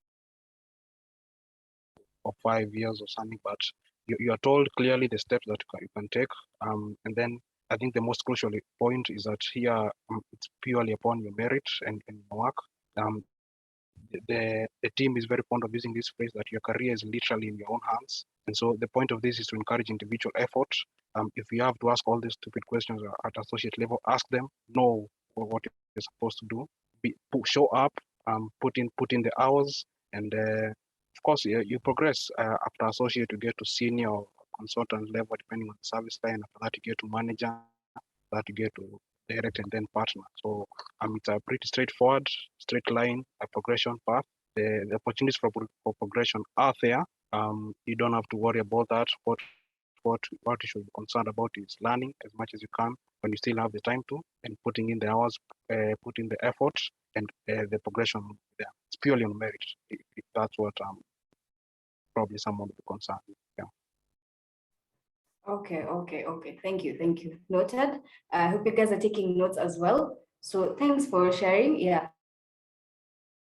It's good to hear that the progression is there. It just counts up. You just need to put in the effort, put in the work. Thanks. Jerome, a few questions from you. I think we've had a lot about life inside once you join. I think mine are, I would like to address a few elephants in the room. The first one is about let's not talk absolutes, but we talk about compensation. People say that Big Four audit firms are very well paying, and I don't want you to talk about numbers, but let's say in comparison with your colleagues. Wesley, what can you tell us about the kind of compensation you get to receive? And maybe instead of talking about absolutes, you could talk about maybe the benefits as well, the perks you get, the free food in the office. Talk about that kind of thing. Okay, so when it comes to just general compensation, I can say it's quite competitive in the market. Yeah, of course, I can't say how much people are being paid. Yeah, it's confidential, highly confidential. But the compensation is quite fair as compared to other companies out here, and which is very good. It gives you, it keeps you motivated, and you just know at the back of your mind, hey, after every month at least, yeah, a good paycheck comes in. So as for the benefits, we have quite a number of benefits, but I think my colleague is going to talk about that. Liz will be coming in next. Yeah, and so there's no thing like free food. Yeah, people actually, you have to pay for your own food. Okay. Yeah, we normally have a cafeteria at the office. So you normally just yeah, you normally have to pay for your own lunch and whatnot. But also yeah, so I think compensation basically Liz is going to be able to shed some light on that. I think it's her area mostly. Yeah, so she's going to tell you everything you need to know about it. So in case you have anything regarding compensation, just feel free to put them in the chat box, and then we're going to answer them accordingly. Yeah. Okay. The last question, because I think we're a bit short on time. This one goes to any of the three of you who would like to answer. Another big elephant in the room is that a career in a Big Four company really takes away from your social life in terms of the working hours and the rest. What can you guys say in general? What just keep people informed so they don't go in there with their eyes closed as to what to expect about a social life. And anybody can answer. Nicholas, Ivy, Wesley.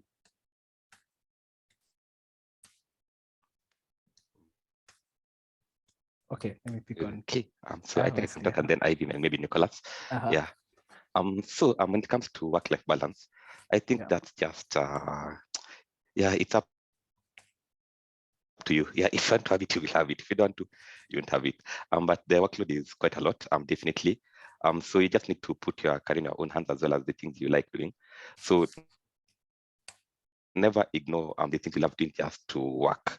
Because yes, you want to meet your targets, but also your life is equally as important. Because once you get burnout, you're just going to be useless in the job, to be honest.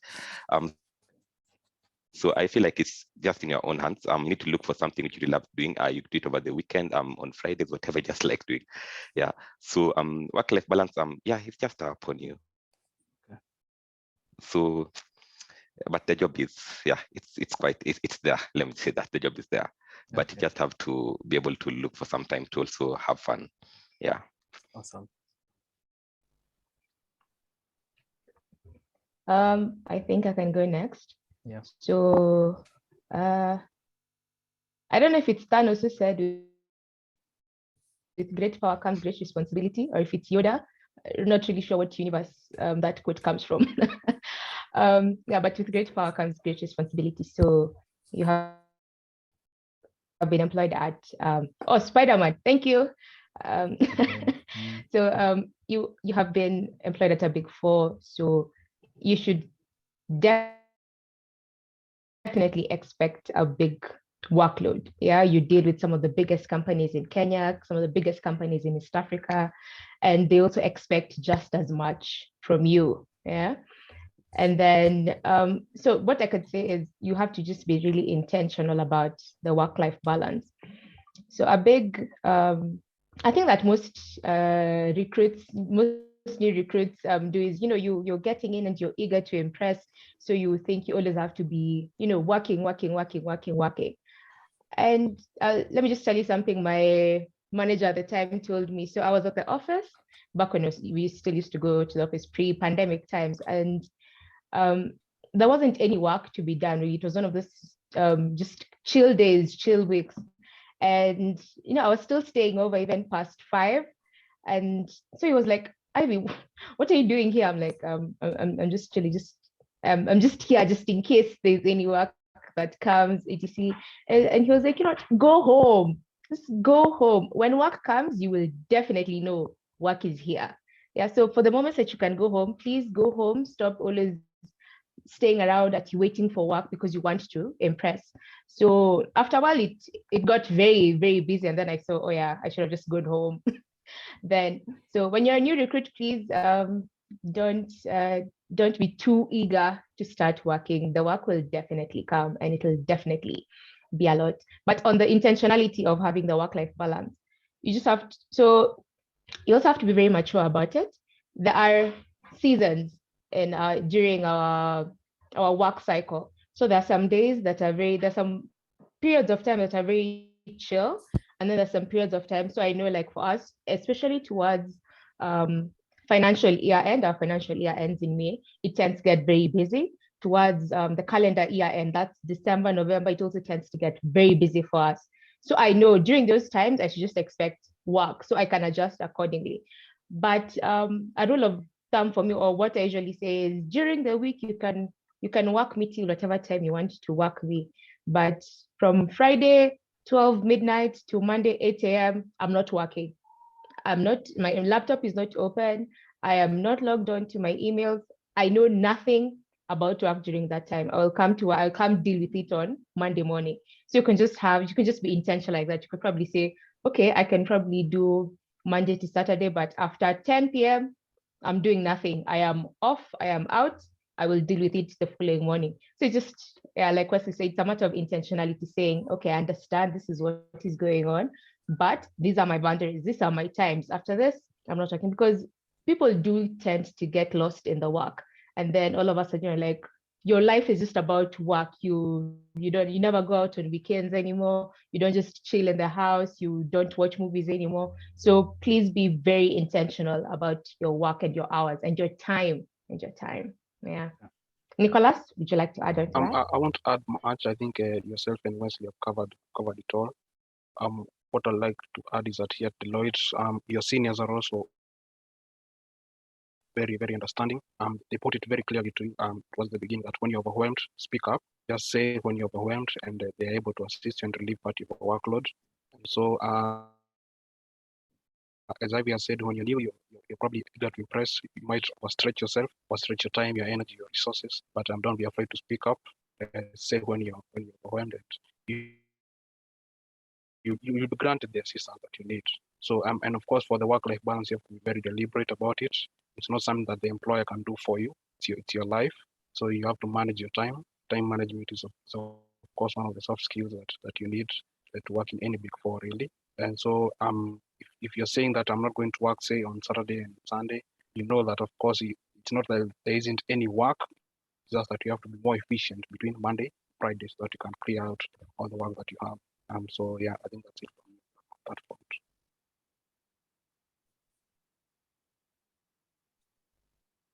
Okay, maybe Sylvia, you can finish up. I think we're still yeah, Sylvia, you can finish up for us. I think we're done. Okay. Yeah, I think we've had a very nice time engaging with the panel. We have learned a lot, taken a lot of lessons, and therefore I think we'll just end it here. But before we go, we can have our panelists just give us a parting shot, 15-second parting shot. This is your 15 seconds of fame. What are the words you want to leave us with? Okay, now I'm being a bit dramatic, but yeah, just a parting shot as we finish this panel session. We can start with Wesley. Okay, I can just say there are jobs out there if you look for them. You know, like especially for guys, I know the pressure you normally have. You have to get that money, yeah. So there are jobs out there if you look for them, and you just need to be intentional about what you want to do as well. So, like personally, I can say I was out of school for about 1 year before I got a role, and you just need to believe in yourself, never give up, and just keep on applying. Apply. You never know when you're going to get that job. So at times it can be, yeah, you can feel really bad at times, but just never give up. Yeah. Never give up. Thank you, Wesley. Ivy, parting shot. I think it's a thing not many people tell you, but I'm assuming everyone who's on the call is just about to graduate or maybe has graduated, or you're on the line to graduating. Yeah, you're somewhere around there.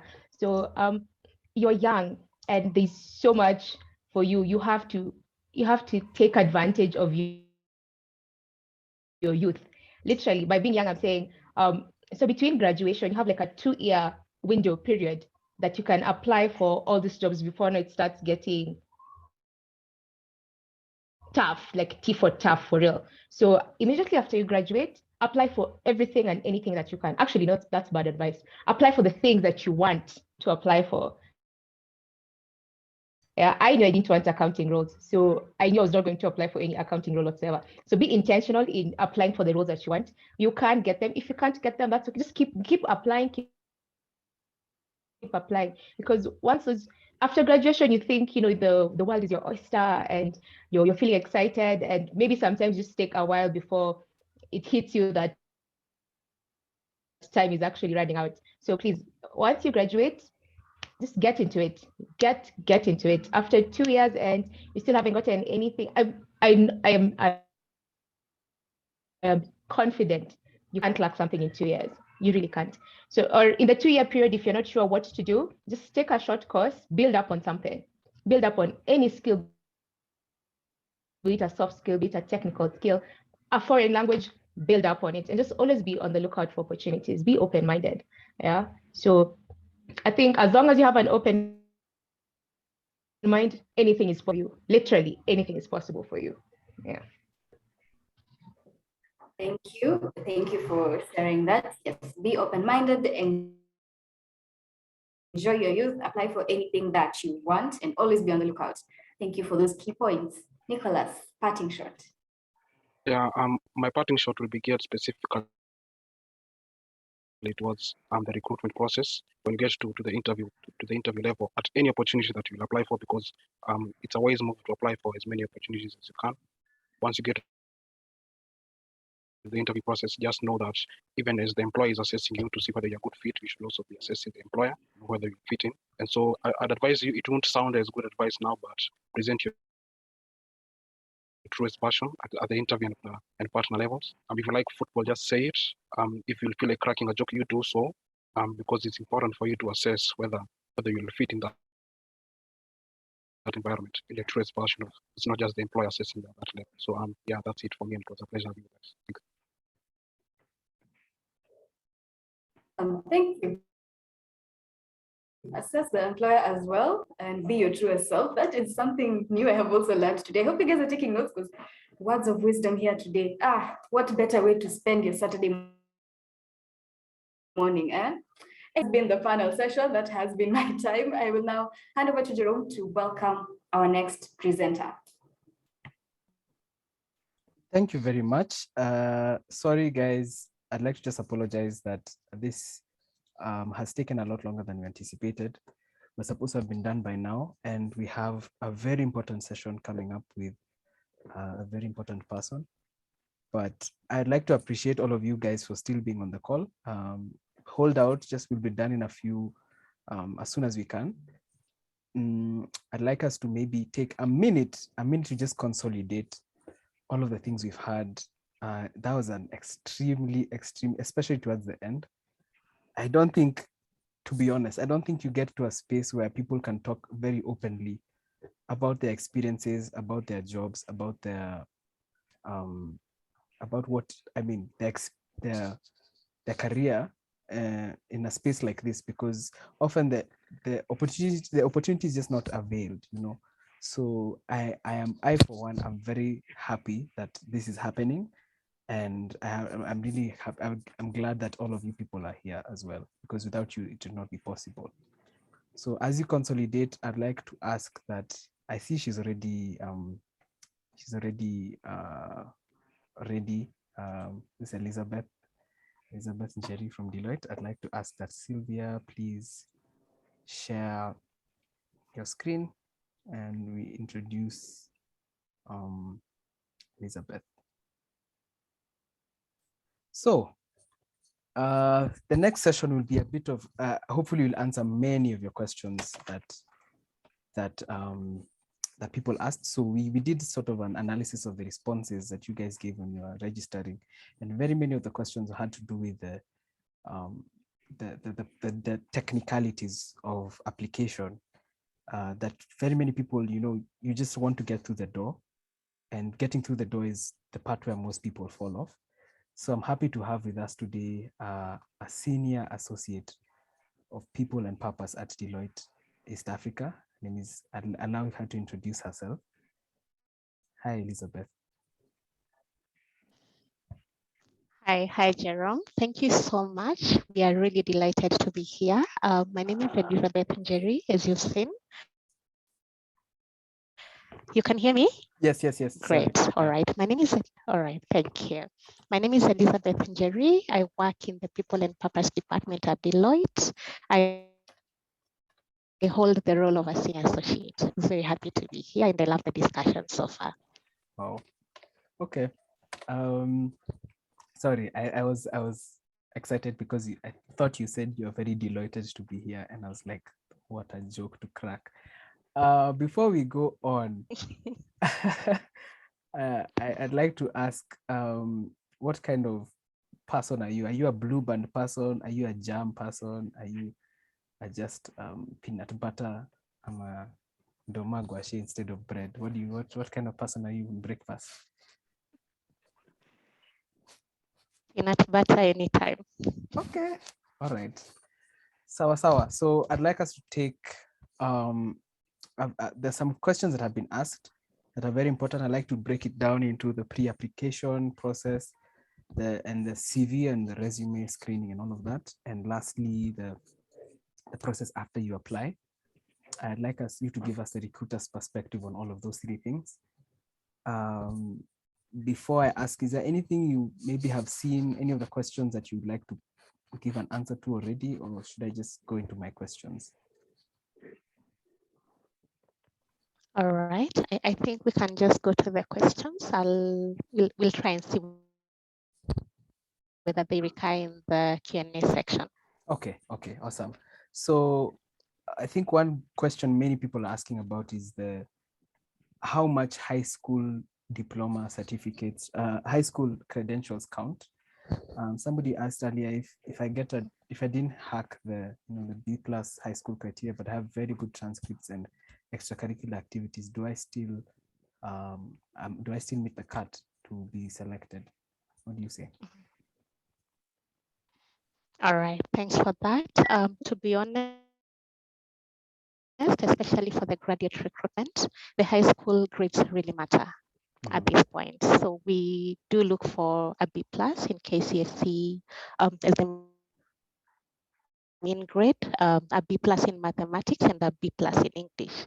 At this point, that really matters. But in future, for other subsequent roles that we get to advertise, we try and lower that a little. It's just that the competition is so high with the graduate recruitment. We really have to have a way of ensuring that we have a cut. Okay. So you had it from, that it's just about the volume, I guess, of people applying. It's just easier to set some breakaway points. I saw another question. Does your company offer attachment opportunities while in university? And do you think if, let's say, while you're in university, you get an opportunity to do an internship there, does it increase your chances of getting into a graduate role?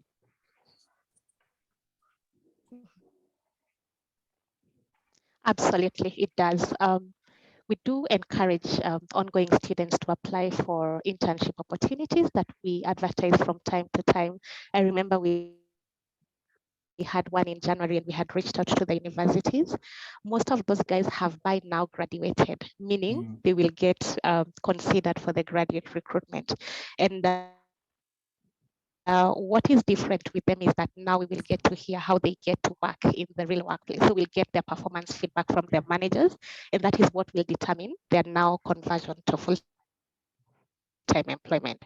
So yes, we offer internship opportunities, and when you intern with us, you almost could have a special consideration into the graduate recruitment. Okay. That I think clears up the question. I think it was, I don't know who it was. It's not Cindy. Anyway, to follow up on that, there's a question just before we get into now the nitty-gritties of the application. There's a question I had somebody ask before. Does it help to know somebody within the company and maybe to have a conversation with them? Is there possibility with the graduate roles that knowing somebody and maybe reaching out to them on LinkedIn that they can offer you a referral or maybe put your CV forward? Is it good practice, or is it allowed within your firm to do that? All right. We do encourage employee referral from our staff. And this is because we know when you refer somebody, you know, especially for people that you know the kind of behavior they have, the kind of culture they would fit in, you know how they can succeed in our environment. However, for the graduate recruitment, we keep it very competitive and purely through the website. So although you get to refer candidates to us, we'll channel them to the website to apply for the same role.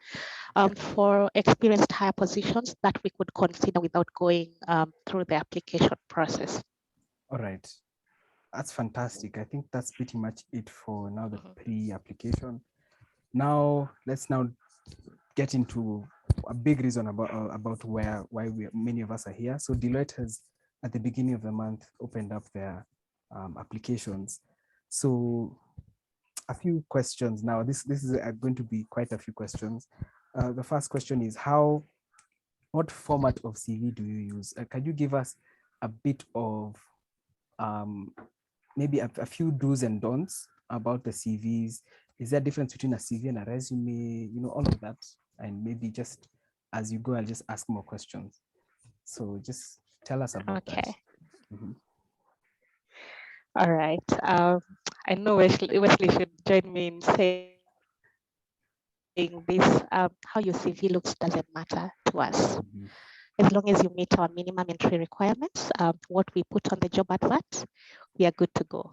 We are good to meet ahead and expose you to the different recruitment processes that we do have. So how your CV looks, just make sure that you don't have grammatical errors. It has clarity.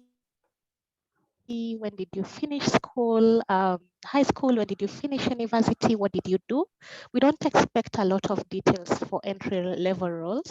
So the CVs really don't matter at this point. And we will not make any decisions based on how the CV looks like. In case there is something missing from the CV and we need that, we definitely go ahead and make a call to the candidates just to collect the information that we need. Okay, that's fantastic. Another question I think I've seen in many, because of the volume of CVs you guys get, would it be prudent? I mean, do you guys have maybe what is called these ATS softwares, these AIs that pass through the CVs? And would it be prudent to look through these softwares and maybe before they get to your desk as recruiters, is there a point where you sort of automatically sift out what you do not want? Yes. So we do have a recruitment software, and I don't know whether most of us have applied for position whereby we are required to fill some questions before we submit the application. So these questions are the ones on the back end that filter the CVs out for us. So you just have to make sure that you're actually answering to what the advertisement is saying.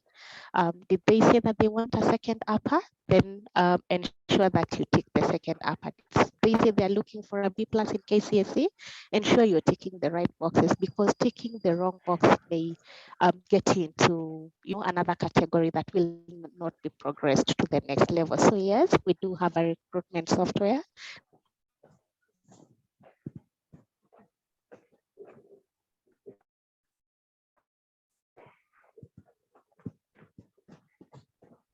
Sorry, I think I've lost. I think. Yeah, Wesley. Sorry, I think I lost Elizabeth. But I can just answer that. Yeah. So yes, we normally have a recruitment software, and it normally filters candidates with the minimum qualifications. So in the event that don't have minimum qualifications, of course, you're going to be filtered out. And then so you just need you always need to make sure that you have the minimum qualifications. And even if you try to keep the system, we normally have our second level reviews. So we can either call or we can ask for your academic certificate and whatnot. Yeah, so that's how we normally, that's the system normally use. But as long as you have the minimum qualifications, you'll definitely be considered for the role. There's no reason as to why you shouldn't. Be it the graduate hires or experienced hires, you're definitely going to be considered for the role. Yeah. So the main thing is just meeting the minimum requirements. And then for the graduate hires, just as Liz has said, it's normally quite competitive and the requirements are quite high. But when you come in at experience level, it's normally it's a bit lenient when it comes to the minimum qualifications. Okay, not minimum qualifications per se, but when it comes to the university certificates and also just the KCSE one, because we normally at this point normally look at someone who's really experienced and someone who can also be able to do the job which is required to be done. Yeah. Okay, so then next. Yeah, to circle back on that, I see it's okay now. We just keep it a discussion between the three of us, and you guys can answer depending on who wants to go. Someone has asked, and I think this is especially a bit of a challenge with schools like the one where I'm from. What happens if, let's say, you're about to graduate? This is Mildred who's asked, who's completed school and not graduated, and you don't have a degree certificate. What documents will be required? And also on that, somebody else has also asked, if you maybe don't have your KCSE certificate, what as in, will you still be eligible to apply? So maybe talk to us about the specifics of the data. I mean, the what's it called? The documents that you must have to be eligible. Maybe Okay. Okay. So for the graduate. Okay. So for the graduate recruitment, we normally take the KCSE certificate, the original one. We normally require someone to come with it to the interview. If you don't have that, then the original transcripts can also surface. Yeah, as long as the original documents. And then in the event that you have completed everything and awaiting graduation, that's totally fine. We're just going to need a completion letter from the university, clearly indicating what you did, when expected to graduate, and the honors are going to graduate with. That is maybe second class upper, first class, second lower, and whatnot. Yeah, as well as the exact month when you're going to graduate. Because a completion letter is more or less just like a graduation certificate, one that hasn't been issued by the examinations body. So as long as we can make sure that you've completed your degree, that's it's going to surface for us at that time. And then once you're done, you're going now to have to submit the certificate. Then you can be able to verify it. Yeah. Okay. Elizabeth? I think I've taken away this session so she can continue answering the questions. No, it's okay. You're doing well, Wesley. Sorry, my internet froze for a moment, but yes, you're doing well. Thank you. Anything to add on that? I think it's pretty, I hope the question has been answered for Muthoni and Mildred. Yeah, I hope so. Benson has noted that on on Deloitte's website, they've asked for social media websites as part of your application. What role does that play in your application? Maybe Elizabeth can. We have asked for social media pages. Okay, Benson, maybe you can. We are not aware of that. Maybe it's to ensure that information is relayed in the right manner that is handled by our marketing team, the posts that you get to see. So we are not aware of the requirement to input social media details. Maybe he could chat me on that, then I'll make sure that I follow it up and find out why we are asking for that information. Oh, okay. All right. And I guess the last two questions from me before I hand over to Carol. I think Carol is back to help us do the other Q&A questions.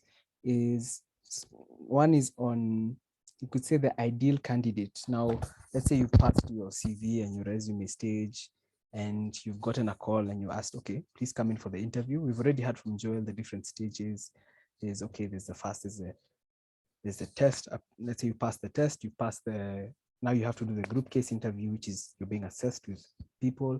There's a manager interview and the partner interview. What candidate would you say ticks all your boxes? All right, thanks for that. So we are looking for candidates who are real. So as you've noticed, we have a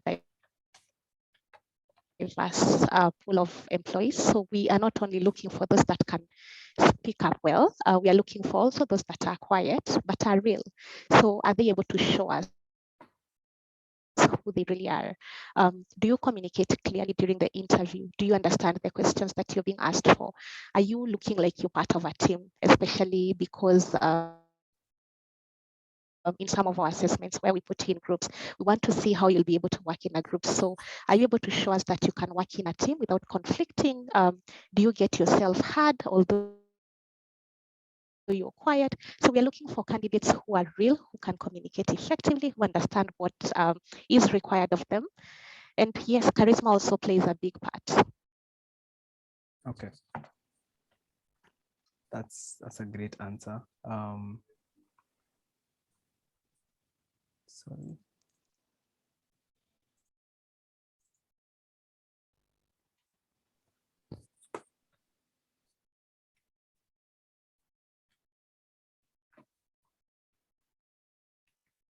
Sorry, I think it was my turn to have problems with my internet. So charisma, Wesley, what do you think? What else? You're perfect, not let's say. Sorry, please come again, Jerome. Oh, sorry. I was asking anything else you'd like a candidate to have? Any of the, let's say, awareness of the firm? Would you like somebody to research deeply on Deloitte and the work they do before they apply? Is it something that you test? Not really. We understand that even from a technical perspective, we'll be training you from scratch. Okay. So even the questions that we'll get to ask are more or less general questions that you don't actually need to rehearse before on. So we just want you to come and be present and just be yourself and be the best version of yourself during the interview as you sell yourself All right. to us. Sawa sawa. I think a final question from me. People are asking about applying more than once. Let's say, can I apply twice? For example, 2021 and then 2022 again. Yeah. And I think as a follow-up, if I don't make it past a certain round in 1 year, does it automatically exclude me? Let's say the next time, because I've seen some places, I think Deloitte, they had a question when they were hiring, I think for internships towards the end of last year. And the question was, I mean, have you ever applied for this before or a similar job before? So does it lessen your chances if you don't make it to, let's say, the 2022 cohort and then you apply again 2023? No, it doesn't, because we're always work in progress. You may realize the mistakes that you made this year and ensure that you sharpen that up so that the next year you come to the interview a better version of yourself. So we don't discriminate if you've interviewed with us. The reason why we ask whether you've interviewed with us before is to ensure that you don't go through the same process all over again. Meaning we'll exclude you from some of the processes because you've already done them, but we don't discriminate if you get to apply more than once here. Wow. Wow, I think that puts a lot into perspective. I didn't know it was a matter of, helping you shorten the process. I actually thought it was like if you've applied before. And so I'm glad you made that clarification. I'd like to, I think those questions are very well answered, at least from me on my part. I'd like to check with Carol if she's ready to take us through the last few Q&As. Carol Gitishe, are you ready? But so far, I think we are very thankful that you have taken us through this. This was a very privileged opportunity for those of us who signed up, for those of us who came through and listened. I will kill you. Okay. Okay, I think Carol is getting ready. But thank you very much. Hello, guys. Hi, Carol. Hello, Jerome. I am so sorry for for that.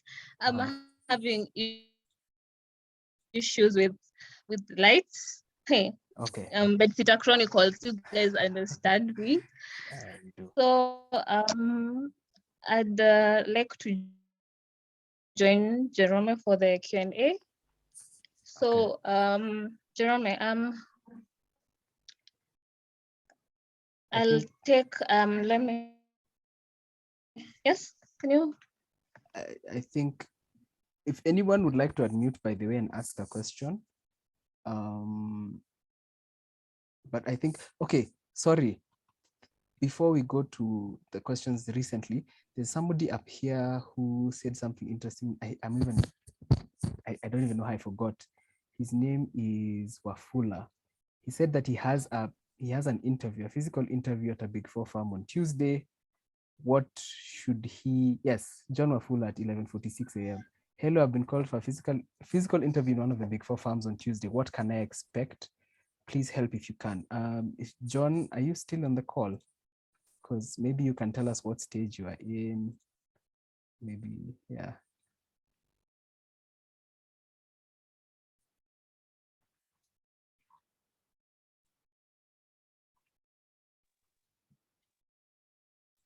John Wafula. Hello. Hi, John. Yes, hi. Hi. Sorry, I saw your question. I just wanted to see if any of the people right now on the panel can answer you. Yes, I'd applied. Okay. Can you hear me? Yes. Oh, so yeah, my question is, I've been called for an interview in one of the Big Four firms on Tuesday. I'd applied previously, but at the beginning of the year for an internship. I'm still in school. It's supposed to be part of the attachment process. So I applied in school, then I was called last week, and then I was given a form to fill in my details. And earlier on this week, I received an email for a physical interview. So I was still perplexed about what to expect, because especially in the advisory line of service. So my question was, what can I expect, or and then what can I do to set myself on a good standard? Yeah, that's basically my question. Okay, I could take that, Jerome. Yes, go ahead.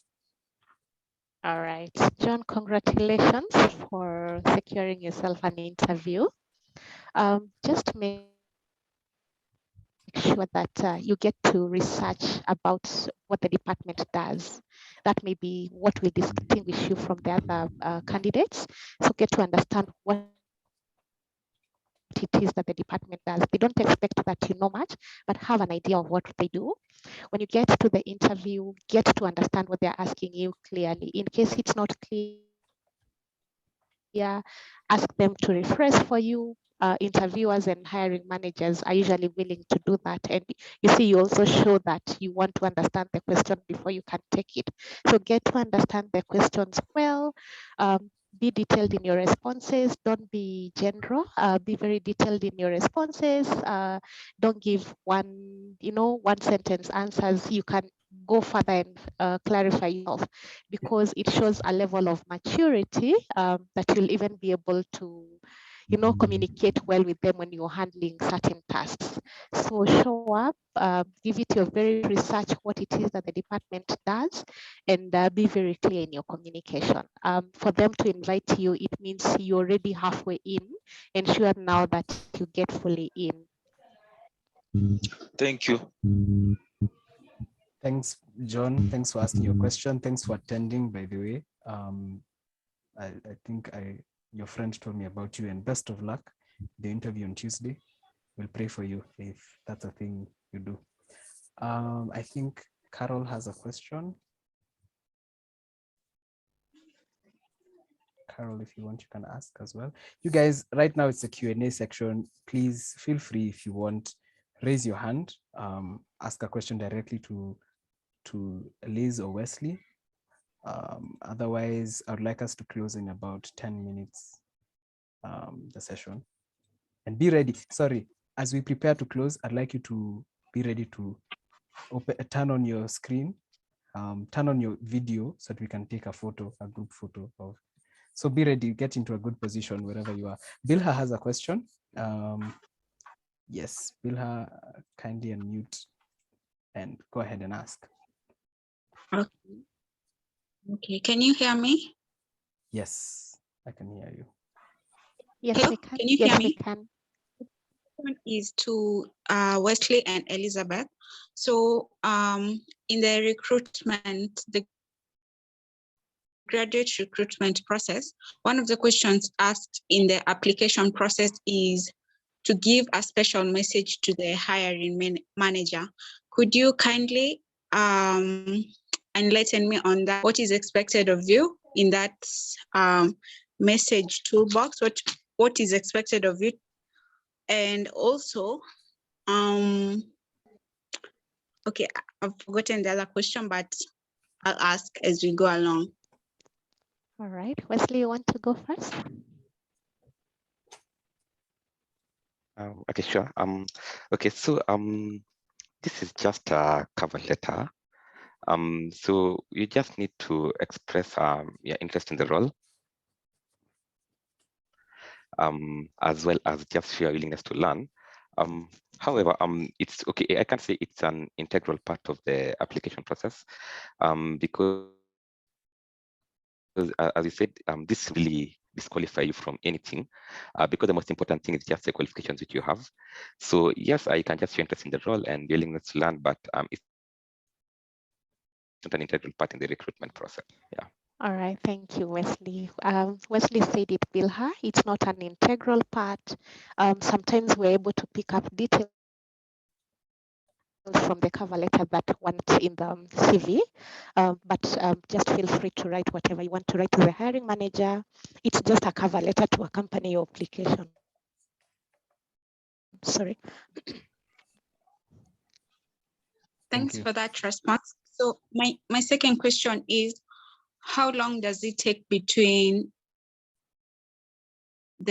when applications begin the process to the onboarding process in case you are a successful candidate? All right.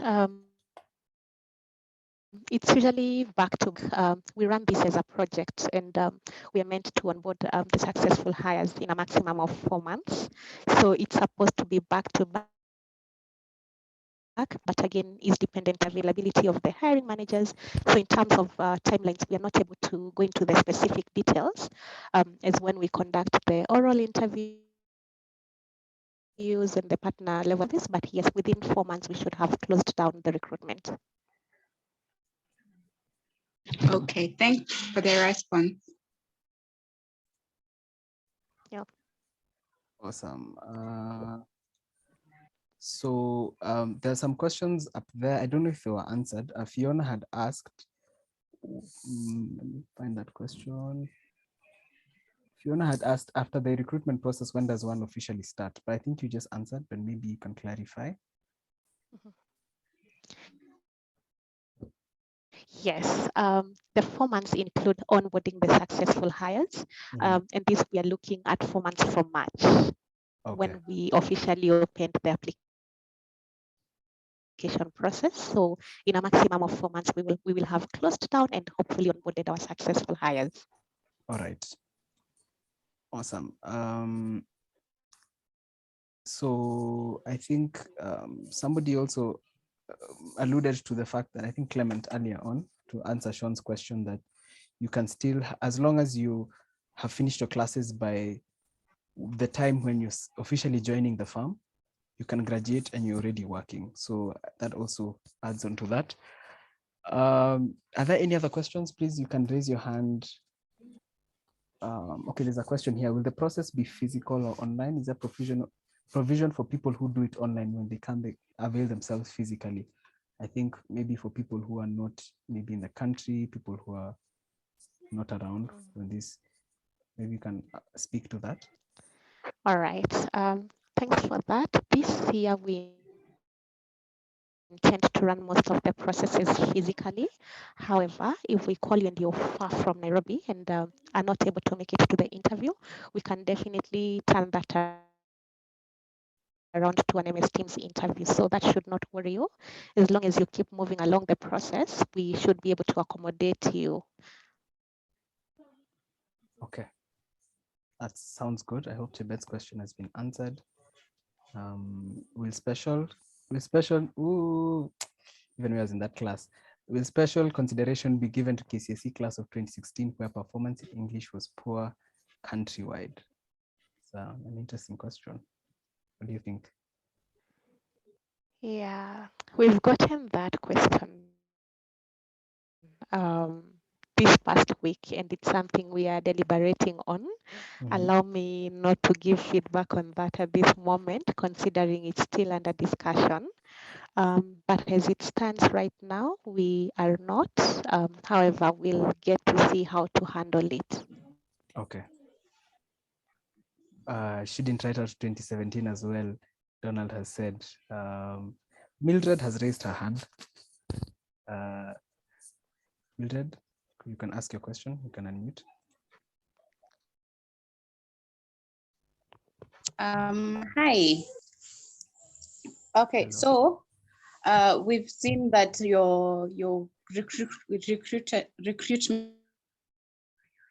process, is very vigorous and demanding. So for people who do not meet your qualifications, what else can they do so that they can get hired later? Maybe they desire to be hired by Deloitte or PwC, and they don't meet the qualifications for a graduate program or as an intern. Can they go work somewhere else and and then improve on their CV, and then come back, and then they might be chosen? They just be stuck with the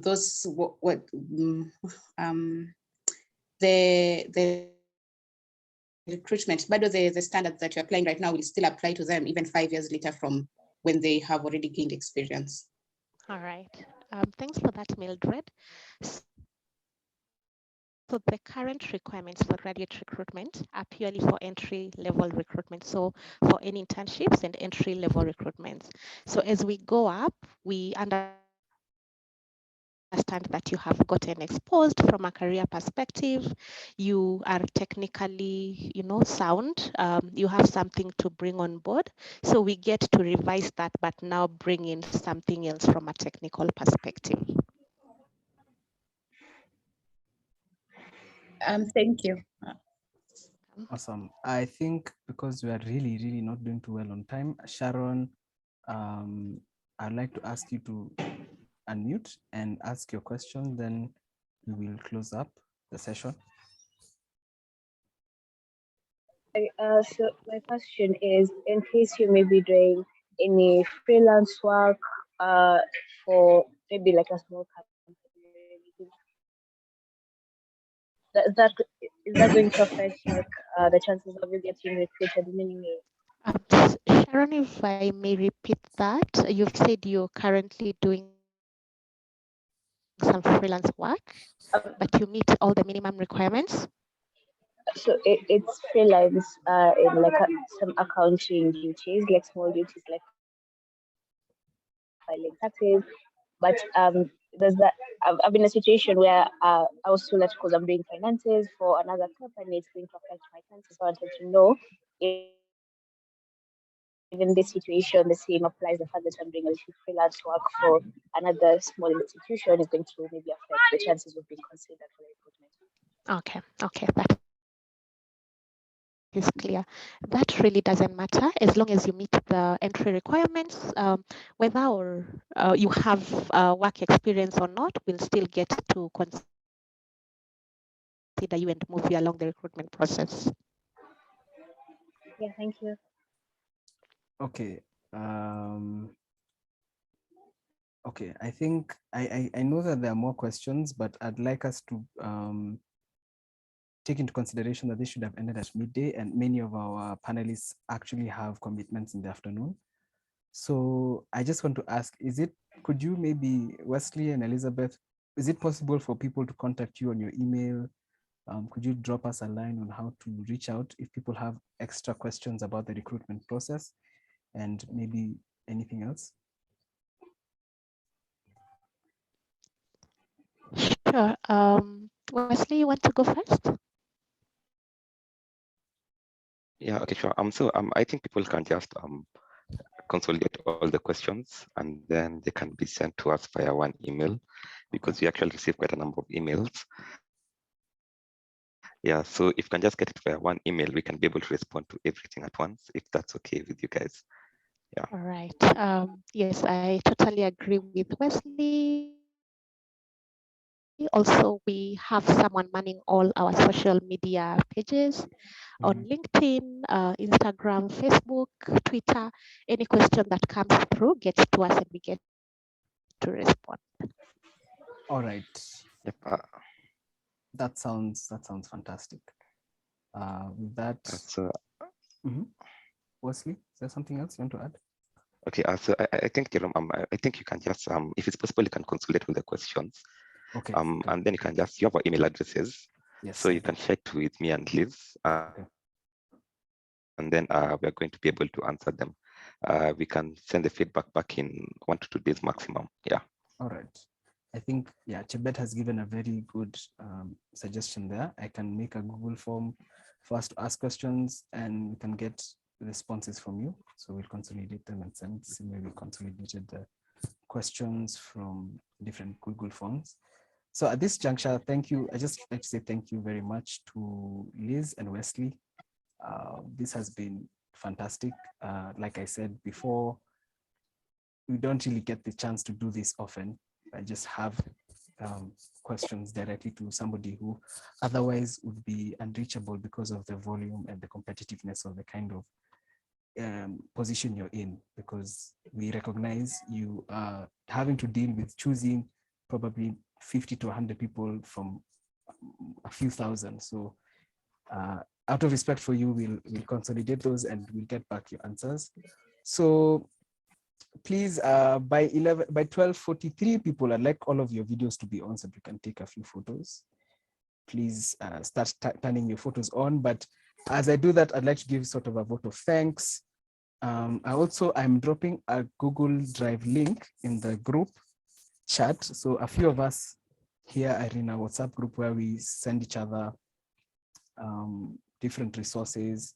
And we've consolidated all of the resources on things to do with how to craft a proper CV, how to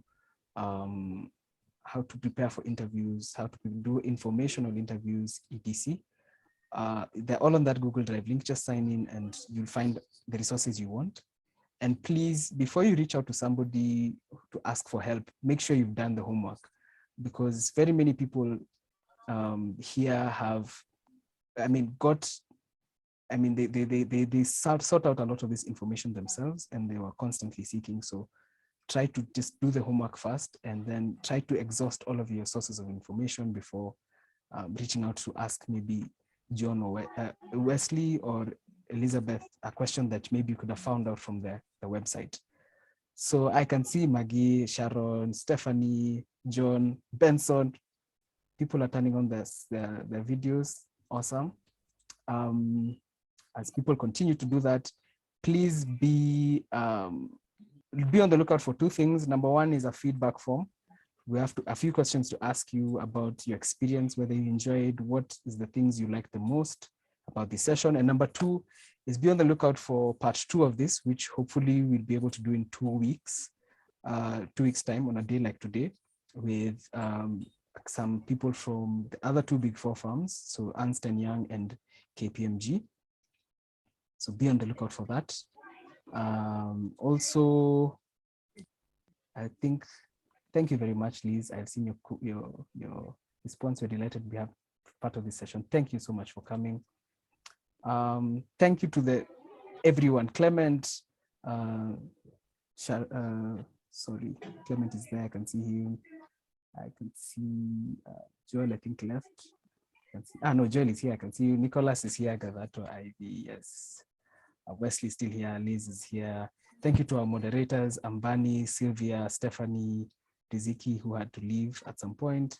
Thank you to Carol for holding us down. Thank you to Sandra, Paul, of course. Thank you for your questions. Sawa sawa. 12:43 has passed and I can't see your videos on. I don't know why. So what I'm gonna do is I'm going to expand this video here. People are looking cute today. Wow. Turn your video on now, or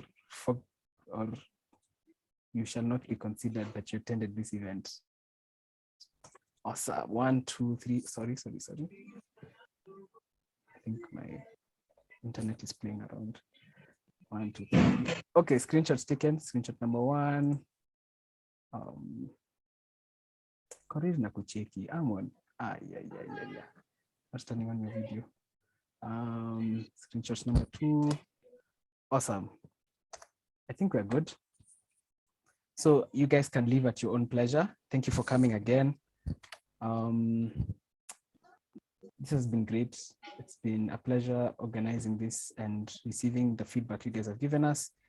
We shall share a link to your emails because if you registered, you most probably have your email. We have your email address. And do have a lovely weekend. I'd like us to release you guys to leave at your own pleasure, and I'll stop the recording at this point. So thank you very much. Sandra said, apply. You're very welcome. We enjoyed having you over. Martha said, thank you for the insights. This was very educative. You can also unmute right now, Madan. I mean, you're probably tired of hearing my